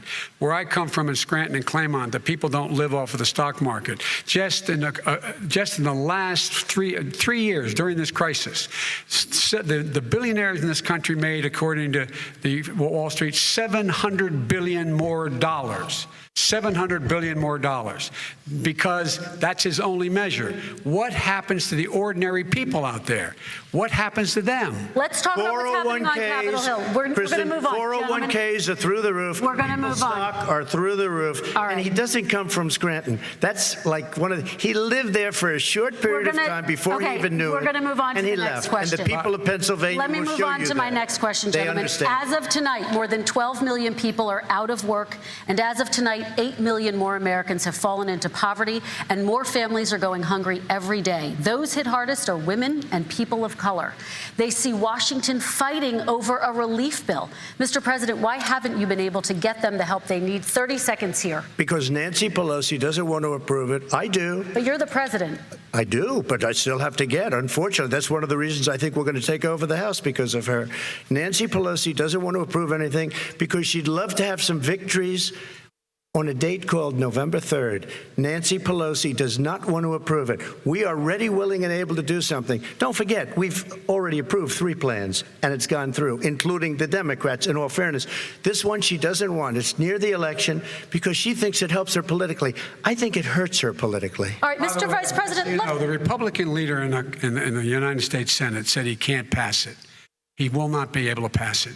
He does not have Republican votes. Why isn't he talking to his Republican friends? Let me follow up with you, Vice President If we made a Biden, deal, the because Republicans let me will ask pass Vice it. President Biden a question. You are the leader of the Democratic Party. Why have you not pushed the Democrats to get a deal for the American people? Well, I have, and they have pushed it. Look, they passed this act all the way back in the beginning of the summer. This is like it's not new. It's been out there. This HEROES Act has been sitting there. And look at what's happening. When I was in charge of the Recovery Act with $800 billion, I was able to get $145 billion to local communities that have to balance their budgets and states that have to balance their budgets, so then have to fire firefighters, teachers, first responders, law enforcement officers, so they can keep their cities and counties running. He will not support that. They have not done a thing for them. And Mitch McConnell said, let them go bankrupt. Let them go bankrupt. Come on. What's the matter with these guys? The bill that was passed in the House was a bailout of badly run, high-crime, Democrat, all run by Democrats, cities and states. It was a way of getting a lot of money, billions and billions of dollars to these states. It was also a way of getting a lot of money from our people's pockets to people that come into our country illegally. We were going to take care of everything for them. And what that does, and I'd love to do that, I'd love to help them, but what that does, everybody all over the world will start pouring into our country. We can't do it. This was a way of taking care of them. This was a way of spending on things that had nothing to do with COVID, as per your question. But it was really a big bailout for badly run Democrat cities and states. All right, If I get elected, I'm running as a proud Democrat, but I'm going to be an American president. I don't see red states and blue states. What I see is American, United States. And folks, every single state out there finds themselves in trouble. They're going to start laying off, whether they're red or blue, cops, firefighters, first responders, because they have to balance their budget. And the founders were smart. They allowed the federal government to deficit spend to compensate for the United States of America. I want to talk about the minimum wage, gentlemen. Mr. Vice President, we are talking a lot about struggling small businesses and business owners these days. Do you think this is the right time to ask them to raise the minimum wage? You, of course, support a $15 federal minimum wage. I do, because I think one of the things we're going to have to do is we're going to have to bail them out, too. We should be bailing them out now, those small businesses. You got 1 in 6 of them going under. They're not going to be able to make it back. They passed a package that allows us to be able to call PPP. Money is supposed to go to help them do everything from organize how they can deal with their businesses being open safely. Schools, how they can make classrooms smaller, how they can hire more teachers, how they can put ventilation systems in. They need the help. The businesses as well as the schools need the help. But these guys will not help them. is not giving them any of the money. We are going to move on to immigration, one thing very but I quickly, want he to said get we your have to help our reaction. small businesses by raising the minimum wage. That's not helping. I think it should be a state option. Alabama is different than New York. New York is different from Vermont. Every state is different. It should be a state option. You said very we have recently. to help. It's very important. We have to help our small businesses. How are you helping your small businesses when you're forcing wages? What's going to happen, and what's been proven to happen, is when you do that, these small businesses fire many of their employees. You said very recently you would consider raising the federal minimum wage to $15 an hour. You said recently you would consider raising the federal minimum wage to $15 an hour. Is that still the case? And I would consider it to an extent, but in a what I second really administration? like, in a second administration, but not to a level that's going to put all these businesses out of business. It should be a state option. Look, I've lived in different places. I know different places. They're all different. Some places, $15 is not so bad. In other places, other states, $15 would be Okay, President ruinous. Trump, thank you. Quick response, Vice President Biden. 2 jobs, 1 job, be below poverty. People are making $6, $7, $8 an hour. These first responders, we all clap for as they come down the street because they've allowed us to make it. What's happening? They deserve a minimum wage of $15. Anything below that puts you below the poverty level. And there is no evidence that when you raise the minimum wage, businesses go out of business. That is simply not true. We're going to talk about immigration. We're going to talk about immigration now, gentlemen, and we're going to talk about families within this context. Mr. President, your administration separated children from their parents at the border, at least 4,000 kids. You've since reversed your zero-tolerance policy, but the United States can't locate the parents of more than 500 children. So how will these families ever be reunited? Children are brought here by coyotes and lots of bad people, cartels, and they're brought here, and they used to use them to get into our country. We now have as strong a border as we've ever had. We're over 400 miles of brand new wall. You see the numbers, and we let people in, but they have to come in legally, and they come in through merit. But how will you reunite these kids with their families, Let me just tell you, Mr. President? they built cages. You know, they used to say, I built the cages, and then they had a picture in a certain newspaper. And it was a picture of these horrible cages. And they said, look at these cages. President Trump built them. And then it was determined they were built in 2014. That was him. Do you have a built plan to reunite the kids? Yes, we're working on it we're trying very hard. But a lot of these kids come out without the parents. They come over through cartels and through coyotes and through gangs. Vice President Biden, let me bring you into this 525. conversation. Quick response and then another question to you. These 500 plus kids came with parents. They separated them at the border to make it a disincentive to come to begin with. They real tough. We're really strong. And guess what? They cannot, it's not coyotes didn't bring them over. Their parents were with them. They got separated from their parents. And it makes us a laughing stock and violates every notion of who we are as a nation. Let me ask you a follow-up Kristen, question. they did it. We changed the policy. Your response they to that? They did it. We changed. Did not They built the separate cages. the- Who built the cages, Joe? Let's talk about what Who we're built the talking about. cages, Let's Joe? talk about what we're talking about. What happened? Parents were ripped, their kids were ripped from their arms and separated. And now they cannot find over 500 of sets of those parents, and those kids are alone. Nowhere to go. Nowhere to go. It's criminal. It's criminal. Let me ask Kristen, you I will about say this. They went 10 down. We seconds, and brought then I need to ask reporters, you. everything. They are so well taken care of. They're in facilities that were so clean. But some and of them have gotten haven't been such good- reunited But with just their ask families. one question. Who built the cages? I'd love you to ask him that. Who built the cages? Let me ask about your immigration policy, Mr. Vice President. The Obama administration did fail to deliver immigration reform, which had been a key promise during the administration. It also presided over record deportations as well as family detentions at the border before changing course. So why should voters trust you with an immigration overhaul now? Because we made a mistake. It took too long to get it right. It took too long to get it right. I'll be president of the United States, not vice president of the United States. And the fact is, I've made it very clear. within 100 days, I'm going to send to the United States Congress a pathway to citizenship for over 11 million undocumented people. And all of those so-called dreamers, those DACA kids, they're going to be immediately certified again to be able to stay in this country and put on a path to citizenship. The idea that they are being sent home by this guy, and they want to do that, is they've gone to a country they've never seen before. I can imagine you're 5 years old, your parents are taking you across the Rio Grande River, and it's illegal. And you say, oh, no, Mom, leave me here. I'm not going to go with you. They've been here. Many of them are model citizens. Over 20,000 of them are first responders out there taking care of people during this crisis.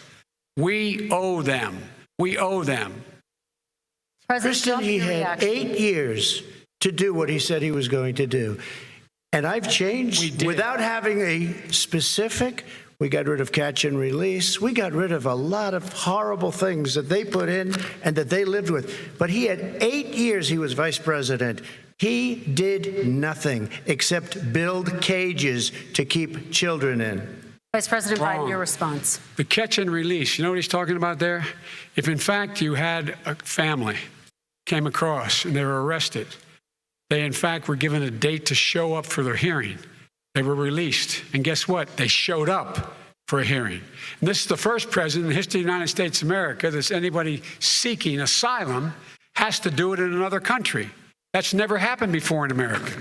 That's never happened before in America. You come to the United States and you make your case that I seek asylum based on the following premise, why I deserve it under American law. They're sitting in squalor on the other side of the river. President Trump, your response, so 30 important. seconds, and then we'll move on. It just shows that he has no understanding of immigration or the laws. Catch and release is a disaster. A murderer would come in, a rapist would come in, a very bad person would come in. We would take their name. We have to release them into our country. And then you say they come back. Less than 1% of the people come back. We have to send ICE out and Border Patrol out to find them. We would say, come back in 2 years, 3 years. We're going to give you a court case. You need Perry Mason. We're going to give you a court case. When you say they come back, they don't come back, Joe. They never come back. Only the really, I hate to say this, but those with the lowest IQ, they might come back. Okay, President Trump, let's give Vice President Biden a chance to respond, and then we're going to move on to the next section. You don't know the law, Joe. Vice President Biden, your response. Know the law, what he's telling you is simply not true. Well, check it out. They don't come back. Check it out. All right, let's move on. But we don't have to worry about it because they terminated it, so we don't have to worry about it. Let's move on to the next section. And you have section. 525 kids not knowing where in God's name they're going to be and lost their parents. Go ahead. All right. Let's talk about our next section, which is race in America. And I want to talk about the way Black and brown Americans experience race in this country. Part of that experience is something called the talk. It happens regardless of class and income. Parents who feel they have no choice but to prepare their children for the chance that they could be targeted, including by the police, for no reason other than the color of their skin. Mr. Vice President, in the next 2 minutes, I want you to speak directly to these families. Do you understand why these parents fear for their children? I do. I do. You know, my daughter is a social worker, and she's written a lot about this. She has her graduate degree from the University of Pennsylvania in social work. And, you know, one of the reasons why I ended up working on the east side of Wilmington, Delaware, which is 90% African-American, was to learn more about what was going on. What I never had to tell my daughter, if she's pulled over, make sure she puts, for a traffic stop, put both hands on top of the wheel and don't reach for the glove box because someone may shoot you. But a black parent, no matter how wealthy or how poor they are, has to teach their child, when you're walking down the street, don't have a hoodie on when you go across the street.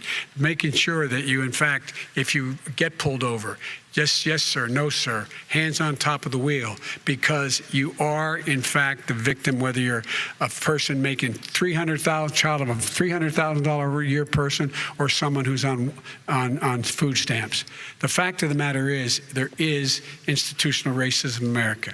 And we have always said, we've never lived up to it, that we hold these truths to be self-evident. All men and women are created equal. Well, guess what? We have never, ever lived up to it, but we've always constantly been moving the needle further and further to inclusion. not exclusion. This is the first president to come along and says, that's the end of that. We're not going to do that anymore. We have to provide for economic opportunity, better education, better health care, better access to schooling, better access to opportunity to borrow money to start businesses. All the things we can do, and I've laid out a clear plan as to how to do those things, just to give people a shot. It's about accumulating the ability to have wealth as well as it is to be free from violence. President Trump, same question to you, and let me remind you of the question. I would like you to speak directly to these families. Do you understand why these parents fear for their children? Yes, I do. And again, he's been in government 47 years. He never did a thing except in 1994 when he did such harm to the black community. And they were called, and he called them super predators. And he said that. He said it, super predators.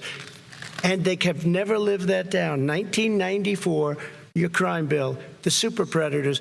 Nobody has done more for the black community than Donald Trump. And if you look, with the exception of Abraham Lincoln, possible exception, but the exception of Abraham Lincoln, nobody has done what I've done. Criminal justice reform. Obama and Joe didn't do it. I don't even think they tried because they had no chance at doing it. They might have wanted to do it, but if you had to see the arms I had to twist to get that done, it was not a pretty picture, and everybody knows it, including some very liberal people that cried in my office. They cried in the Oval Office. 2 weeks later, they're out saying, gee, we have to defeat him. Criminal justice reform, prison reform, opportunity zones with Tim Scott, a great senator from South Carolina. He came in with this incredible idea for opportunity zones. It's one of the most successful programs. People don't talk about it. Tremendous investment is being made. Biggest beneficiary, the black and Hispanic communities, and then historically black colleges and universities. After 3 years of coming to the office, I love some of those guys. They were great. They came into the office and they said, I said, what are you doing? After 3 years, I said, why do you keep coming back? Because we have no funding. I said, you don't have to come back every year. We have to come back because President Obama would never give them long-term funding. And I did. 10-year long-term funding, and I gave them more money than they asked for because they said, I think you need more. And I said, the only bad part about this is I may never see you again because I got very friendly with them, and they like me and I like them. But I saved it. Colleges and universities. Okay, and we're going to talk about both of your records, but your response to that, Vice President? My response to that is I never, ever said what he accused me of saying. The fact of the matter is, in 2000, though, after the crime bill had been in the law for a while, this is a guy who said, the problem with the crime bill, there's not enough people in jail. There's not enough people in jail. And go on my website, get the quote, the date when he said it. Not enough people. He talked about marauding gangs, young gangs, and the people who are going to maraud our cities. This is a guy who in the Central Park five innocent black kids, he continued to push for making sure that they got the death penalty. None of them were guilty of the crimes they were suggested. Look, and talk about granted, he did in fact let 20 people, he commuted 20 people's sentences. We commuted over 1,000 people's sentences. Over 1,000. The very law he's talking about is a law that, in fact, initiated by Barack Obama.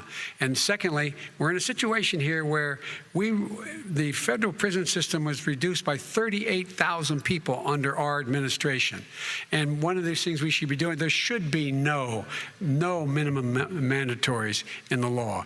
That's why I'm offering $20 billion to states to change their state laws to eliminate minimum mandatories and set up drug courts. No one should be going to jail because they have a drug problem. They should be going to rehabilitation, not to jail. We should fundamentally change the system, and that's what I'm going to do. But why didn't he do it 4 years ago?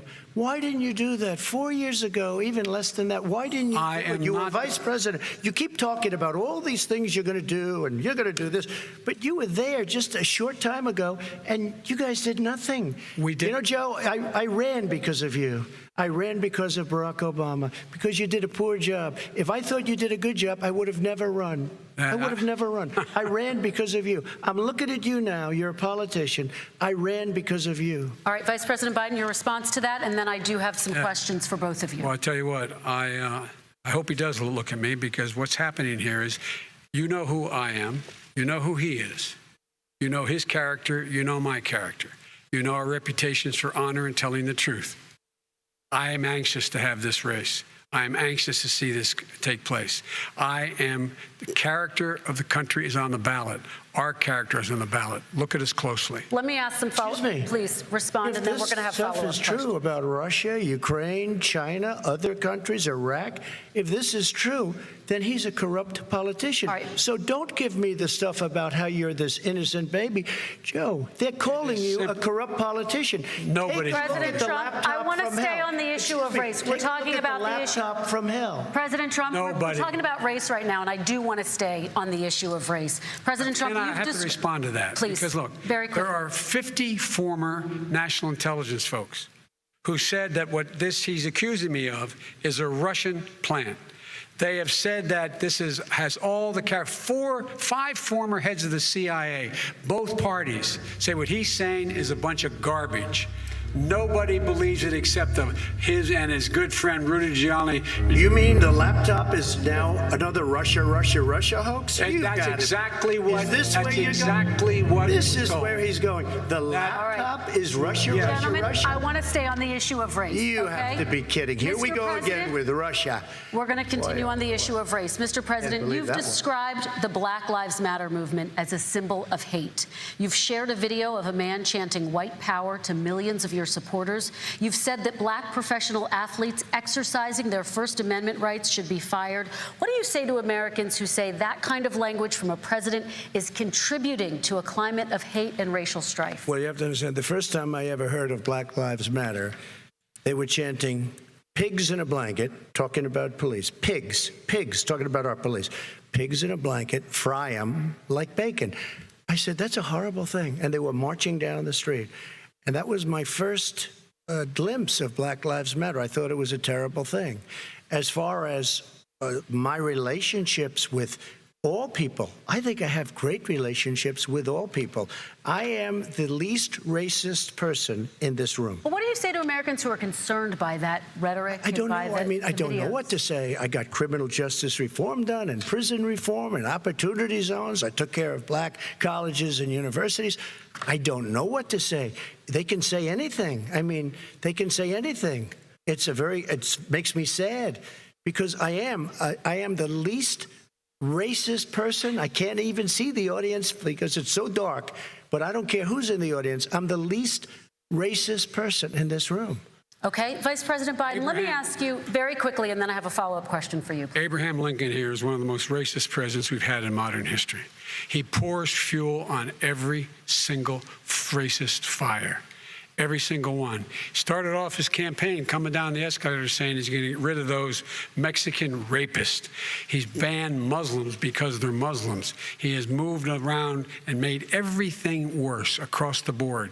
He says about the poor boys, last time we were on stage here, he said, I told them to stand down and stand ready. Come on. This guy is a dog whistle about as big as a foghorn. President Trump, I'm going to give you 10 seconds to respond, and then I have a follow-up. He made a reference to Abraham Lincoln. Where did that come in? You said you're Abraham Lincoln. No, where did that? No.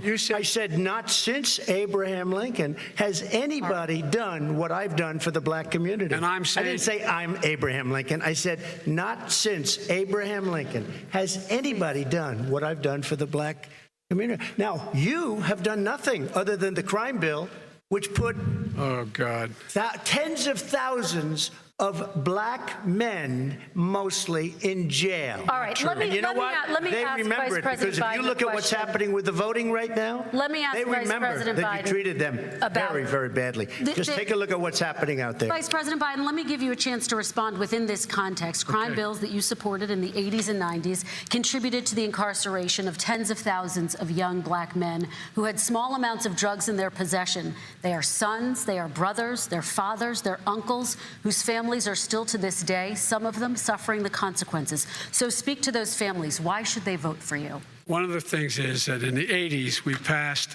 100%, all 100 senators voted for it, a bill on drugs and how to deal with drugs. It was a mistake. I've been trying to change the sentence, and particularly the portion on cocaine. That's why I've been arguing that, in fact, we should not send anyone to jail for a pure drug offense. They should be going into treatment across the board. That's what we should be spending money on. That's why I set up drug courts, which were never funded by our Republican friends.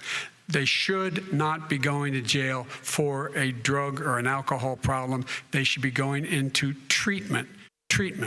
That's what we've been trying to do. That's what I'm going to get done, because I think maybe the American people have now seen that, in fact, it was a mistake to pass those laws relating to the drug. But they were not in the crime bill.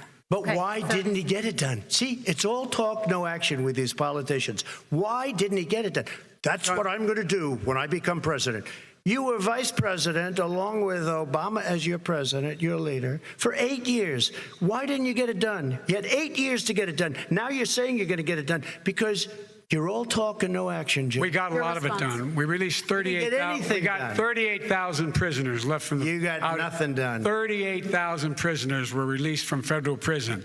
There were over 1,000 people who were given clemency.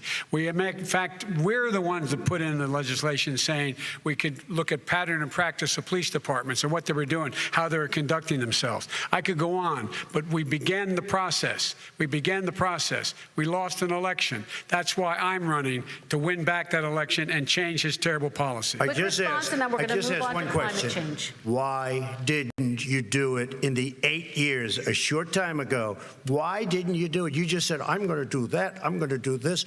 You put tens of thousands of mostly black young men in prison. Now you're saying you're going to undo that. Why didn't you get it done? You had 8 years with Obama. You know why, Joe? Because you're all talk and no action. All right, Vice President Biden, and then we're going to move on to the next section. We had a Republican Congress. That's the answer. Well, you got to talk them into it, Joe. Sometimes all right. You got to talk them into it. We're going to move on to our next section. Like I did with criminal justice reform. I had to talk Democrats into it. Gentlemen, we're running out of time, so we got to get on to climate change, please. You both have very different visions on climate change. President Trump, you say that environmental regulations have hurt jobs in the energy sector. Vice President Biden, you have said you see addressing climate change as an opportunity to create new jobs. For each of you, how would you both combat climate change and support job growth at the same time? Starting with you, President Trump, you have 2 minutes uninterrupted. So we have the Trillion Trees program. We have so many different programs. I do love the environment, but what I want is the cleanest, crystal clear water, the cleanest air. We have the best, lowest number in carbon emissions, which is a big standard that I notice Obama goes with all the time. Not Joe. I haven't heard Joe use the term because I'm not sure he knows what it represents or means, but I have heard Obama use it. And we have the best carbon emission numbers that we've had in 35 years under this administration. We are working so well with industry, but here's what we can't do. Look at China, how filthy it is. Look at Russia. Look at India. It's filthy. The air is filthy. The Paris Accord, I took us out because we were going to have to spend trillions of dollars, and we were treated very unfairly. When they put us in there, they did us a great disservice. They were going to take away our businesses. I will not sacrifice tens of millions of jobs, thousands and thousands of companies because of the Paris Accord. It was so unfair. China doesn't kick in until 2030. Russia goes back to a low standard, and we kicked in right away. It would have destroyed our businesses. So, you ready? We have done an incredible job environmentally. We have the cleanest air, the cleanest water, and the best carbon emission standards that we've seen in many, many years. Vice President Biden. And we haven't destroyed our industries. Vice President Biden, 2 minutes to you, uninterrupted. Climate change and climate warming, global warming, is an existential threat to humanity. We have a moral obligation to deal with it. And we're told by all the leading scientists in the world we don't have much time. We're going to pass the point of no return within the next 8 to 10 years. 4 more years of this man eliminating all the regulations that were put in by us to clean up the climate, to clean up, to limit limited emissions will put us in a position where we're going to be in real trouble. Here's where we have a great opportunity. I was able to get both all the environmental organizations as well as labor, the people worried about jobs, to support my climate plan. Because what it does, it will create millions of new good-paying jobs. We're going to invest in, for example, 50,000 charging stations on our highways so that we can own the electric car market of the future. In the meantime, China is doing that. We're going to be in a position where we're going to see to it that we're going to take 4 million existing buildings and 2 million existing homes and retrofit them so they don't leak as much energy, saving hundreds of millions of barrels of oil in the process and creating significant number of jobs. Hello, Cleveland. What this is all going to do, it's going to create millions of jobs, and it's going to clean the environment. Our health and our jobs are at stake. That's what's happening. And what right now, by the way, Wall Street firms indicated that my plan will in fact create 18.6 million jobs, 7 million more than his. This is from Wall Street. And I'll create $1 trillion more in economic growth than his proposal does. Not on climate, just on the economy.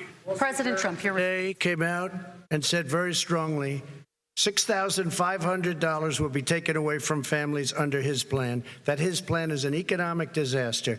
If you look at what he wants to do, if you look at his plan, his environmental plan, you know who developed it? AOC plus 3.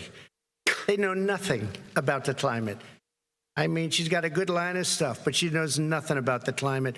And they're all hopping through hoops for AOC plus 3. Look, their real plan costs $100 trillion. If we had the best year in the history of our country for 100 years, we would not even come close to a number like that. When he says buildings, they want to take buildings down because they want to make bigger windows into smaller windows. As far as they're concerned, if you had no window, it would be a lovely thing. This is the craziest plan that anybody has ever seen. And this wasn't done by smart people. This wasn't done by anybody. Frankly, I don't even know how it can be good politically. Right. They want to spend $100 trillion. That's their real number. He's trying to say it was 6. It's $100 trillion. They want to knock down buildings and build new buildings with little, tiny, small windows. I mean, and many other things. Okay. And many other things. Let me have the Vice President respond, and we're running out of time, and we have a lot more questions to get to. So let's hear from the Vice President. I have a number more questions. I don't know where he comes from. I don't know where he comes up with these numbers. $100 trillion. Give me a break. This plan was endorsed by every major environmental group and every labor group. Because they know the future lies. The future lies in us being able to breathe, and they know there are good jobs in getting us there. And by the way, the fastest growing industry in America is solar energy and wind. He thinks wind causes cancer, windmills. It's the fastest growing jobs, and they pay good prevailing wages, $45, $50 an hour. We can grow and we can be cleaner if we go the route I'm proposing. President Trump, please respond, and then I have some follow-ups. We are energy independent for the first time. We don't need all of these countries that we had to fight war over because we needed their energy. We are energy independent. I know more about wind than you do. It's extremely expensive, kills all the birds, it's very intermittent, it's got a lot of problems, and they happen to make the windmills in both Germany and China. And the fumes coming up, if you're a believer in carbon emission, the fumes coming up to make these massive windmills is more than anything that we're talking about with natural gas, which is very clean. One other thing. Find me a scientist that said that. I love solar, but solar doesn't quite have it yet. It's not powerful yet to really run our big, beautiful factories that we need to compete with the world. So it's all a pipe dream. But you know what we'll do? We're going to have the greatest economy in the world. But if you want to kill the economy, get rid of your oil industry. You want and what about fracking? All right, let me allow Vice President Biden to respond. I never said I oppose fracking. You said it on tape. I did show the tape. Put it on your website. Put it on. Put it on the website. The fact of the matter is he's flat lying. Would you rule out banning fracking? I do rule out banning fracking because the answer we need other industries to transition to get to ultimately a complete zero emissions by 2025. What I will do with fracking over time is make sure that we can capture the emissions from the fracking, capture the emissions from gas. We can do that, and we can do that by investing money in doing it, but it's a transition to that. I have one more question in this pod, and then we have. He was against fracking. He said it. I will show that to you tomorrow. I am against fracking. Until he got the nomination, went to Pennsylvania, then he said, but you know what, Pennsylvania? He'll be against it very soon because his party is totally against it. Fracking on federal land, I said. No fracking or oil on federal land. Let me ask this final question in this section, and then I want to move on to our final section. President Trump, people of color are much more likely to live near oil refineries and chemical plants. In Texas, there are families who worry the plants near them are making them sick. Your administration has rolled back regulations on these kinds of facilities. Why should these families give you another 4 years in office? The families that we're talking about are employed heavily, and they are making a lot of money, more money than they've ever made. If you look at the kind of numbers that we produce for Hispanic, for Black, for Asian, it's 9 times greater, the percentage gain, than it was under, in 3 years, than it was under 8 years of the 2 of them, to put it nicely. 9 times more. Now, somebody lives, I have not heard the numbers or the statistics that you're saying, but they're making a tremendous amount of money economically. We saved it, and I saved it again a number of months ago when oil was crashing because of the pandemic. Okay. We saved it. We got, say what you want about relationship, we got Saudi Arabia, Mexico, and Russia to cut back, way back. We saved our oil industry, and now it's very vibrant again. All right. And everybody has very inexpensive gasoline. Remember Vice President Biden, your response, and then we're going to have a final question for both of you. My response is that those people live on what they call fence lines. He doesn't understand this. They live near chemical plants that, in fact, pollute, chemical plants and oil plants and refineries that pollute. I used to live near that when I was growing up in Claymont, Delaware. And there are more oil refineries in Marcus Hook and the Delaware River than there is any place, including in Houston at the time. When my mom get in the car and when there was first frost to drive me to school, turn in the windshield wiper, there'd be oil slick in the window. That's why so many people in my state were dying and getting cancer. The fact is, those frontline communities, it doesn't matter what you're paying them, it matters how you keep them safe. What do? And you impose restrictions on the pollutions, the pollutants coming out of those fence line communities. Okay, I have one final question. Would he close down the oil industry? It falls. Would you close down the oil industry? By the way, I would transition from the oil industry, yes. Oh, I would that's transition. a big statement. It is a big statement. That's a because big statement. I would stop. Why would you do that? Because the oil industry pollutes significantly. I see. And here's the deal. But That's you a can't big do statement. that. Well, if you let me finish the statement, because it has to be replaced by renewable energy over time.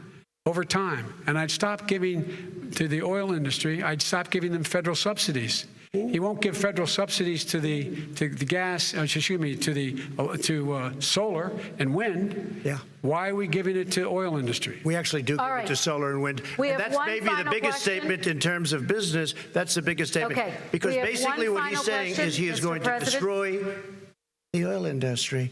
Will you remember that, Texas? Will you remember that, Pennsylvania, Oklahoma? Vice President Biden, let me give you 10 seconds to respond, and then Ohio. I have to get to the final question. Vice President Biden. He takes everything out of context, but the point is, look, we have to move toward a net zero emissions.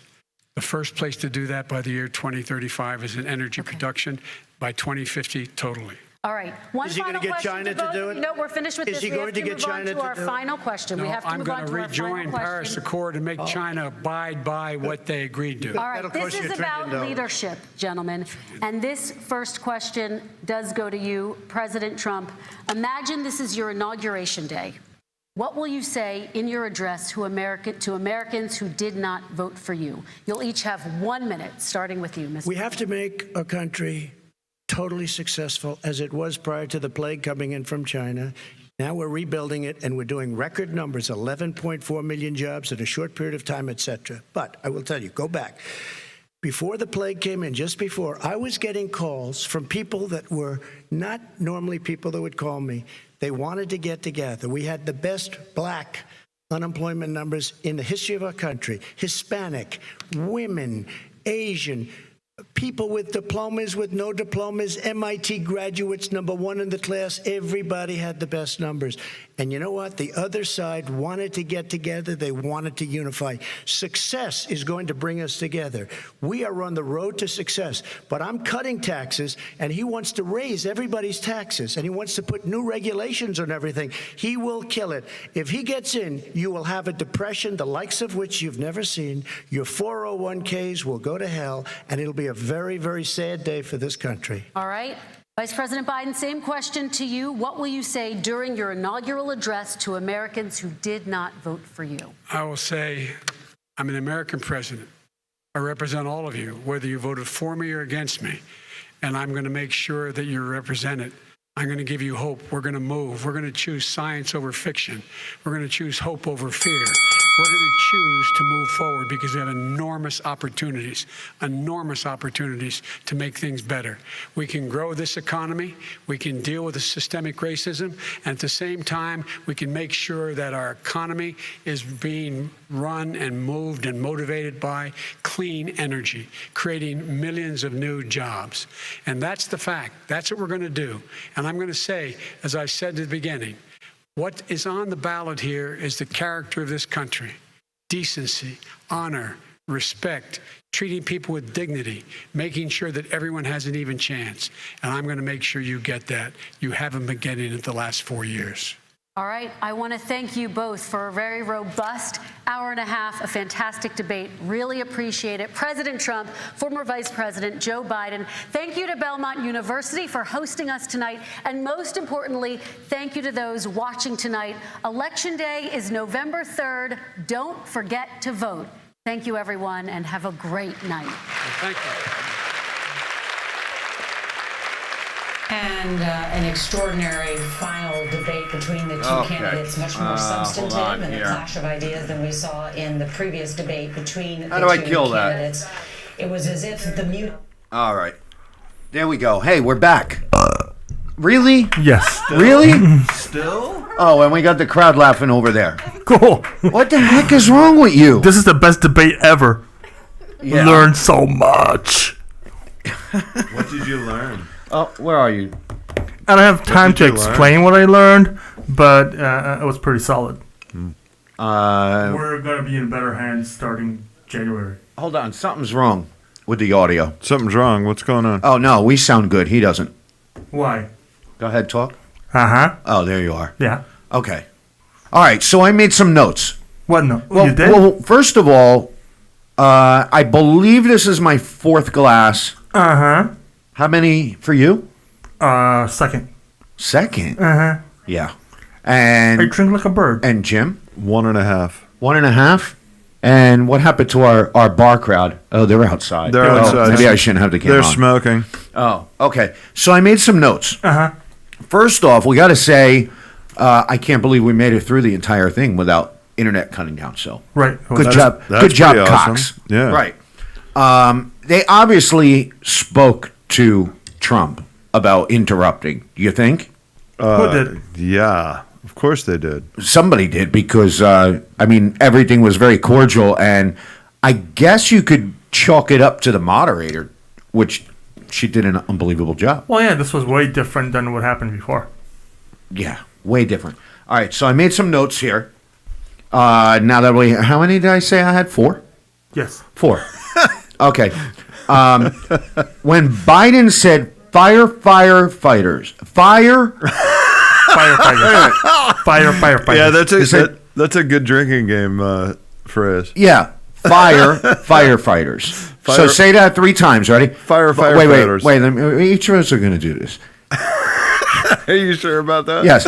Firefighters. Firefighters. Meatball. Firefighters. Jim. Firefighters. What kind of accent is that, Jim? I did. What? I believe it's I don't know, Kurdistan. All right, I did the best job there. Another thing was when Trump said, "I know different places that are different places, and they're all different." That is such a great one. I know different places that are different places, and they're all different. That's a triple whammy right there. That's my favorite. Oh, I love that one. I'll add it to the book. God. We have it to the book. So good. Somebody has to come out with a song called "Who Built the Cages." Yes. Who built the cages? I'm working on it. It's going to sound like Tom Petty. Hey, Tommy O, step up to the mic there for a second. Tommy, we need a song called "Who Built the Cages," a la Tom Petty. Who pays for the cages? No, who built the cages? That was the phrase that they were saying. I remember. I was paying attention. Oh wait, you missed it. It was said three. Can you say 3 times? Firefighters. Don't fire firefighters. No. Don't fire firefighters. Don't fire firefighters. Don't fire firefighters. All right. Thank you. Perfect. All right. Work on that song, please. I'd like it by midnight. Who built the cages? Who built the cages? And then what else? Hey, Jim, explain to me who, because I think it's somebody similar to like Salt and Pepper. What? It was the AOC plus 3. I don't know. What song did they sing? Oh, okay. I don't know what song they sang. Well, it's Destiny's Child. it's the 4 representatives that got elected in what 2000. Yeah, but what song did they sing? Oh, I don't know. AOC plus 3. AOC plus 3. Wasn't that? Didn't they go on tour with Crisscross? I'm pretty sure, and they wore their clothes backwards. Crisscross. No? And, That's Crisscross. Yeah. No. All right. And then what else did I Thanks, write Jeff. here? What was the deal with building big buildings with tiny windows? Jim? Big buildings with tiny windows. Trump just said it a little while ago. I don't know. I thought that was a Talking Heads line. Oh wait, Lisa, you have anything on that? No, not really, but I remember hearing it. Yeah. And I know it was Trump, and I think it was really weird. I think it made me feel weird. All I know is it made me feel weird. It made you feel weird. How many drinks did you have? 5. Okay. Yeah, but you had a mixture of the toxic Trump and the 5. old-fashioned Joe. I did. Yes, you did. Oh, you mix them? Well, not together at the same time. Oh my God. But, you know. It was a drinking game. That's what you do. Exactly. Exactly. A for participation. That's crazy. Thank you. Did anybody else have any notes? I mean, that's. I tell you what. We originally had. Here was the words for the game. Right. We originally had like 10 for Trump, and I think we had 10 for Biden, and it was just going to be way too confusing. So we scratched some off. Thank God we scratched off China, and excuse me. Oh Yeah. man. Good point. But the fracking is what killed us at the end. Yeah, That- fracking. I couldn't keep up. We missed a whole bunch of We fracking. did too much fracking drinking. Yes, we Too much fracking. I couldn't drinking. keep up. So Meatball was your. Did you change your mind on who you're going to vote for? No, I wasn't waiting for debates to influence me to change my mind. I already made up my mind. Yeah. Oh, nice. Yeah. Okay. Yeah. No, it's not nice because he's going the other way. But not for the reasons you think. Right. Exactly. All right. Well, It's because he's a fascist. yeah, because yeah, he's from another country, so Skokie. He can't help himself. Skokie. He's from another country. He's from Skokie. Skokie. That's Wyoming. They have the wood. They have the bucket. They have the water. Yeah. Oh, And the chair. And by the still way, don't know what country we have to give applause to Jim's beautiful musical background during that, the really heartfelt spot. Oh yeah. When he was playing the piano. The Trump. Yeah. The ode to Trump. Yeah. Well, you tried to get Biden too, but there wasn't really a sound that would have Nah, worked. I couldn't get a So Biden. this I couldn't is- get a Biden sound. This is inspiring people to create music and new songs Yeah. and all See, that stuff. we're creating Politics we're and creating music, art. John Lennon. It's awesome. Politics and music. Yeah. Thanks, Donald Trump. And Yeah. friends. All right. Yeah. Well, good show. And then go No, fuck it's all yourself. right. Yeah. Very good. Very successful. We'll probably have to find a diner. I wish this was Jersey. There'd be a diner to go eat. But anyway, Well, dirtylaundryct@gmail.com. Follow us on Twitter. Follow us on TikTok. Do you know Borat has a TikTok? I'm gonna do a whole bunch of Borat TikToks. Hey, do you have outro music? I used to, but I don't anymore. Do you have something in mind? Well, you don't have Man's Body loaded up there? No. Here. There you go. I've got the MSNBC music. Yeah, I know. All right. Goodbye, everybody. Bye.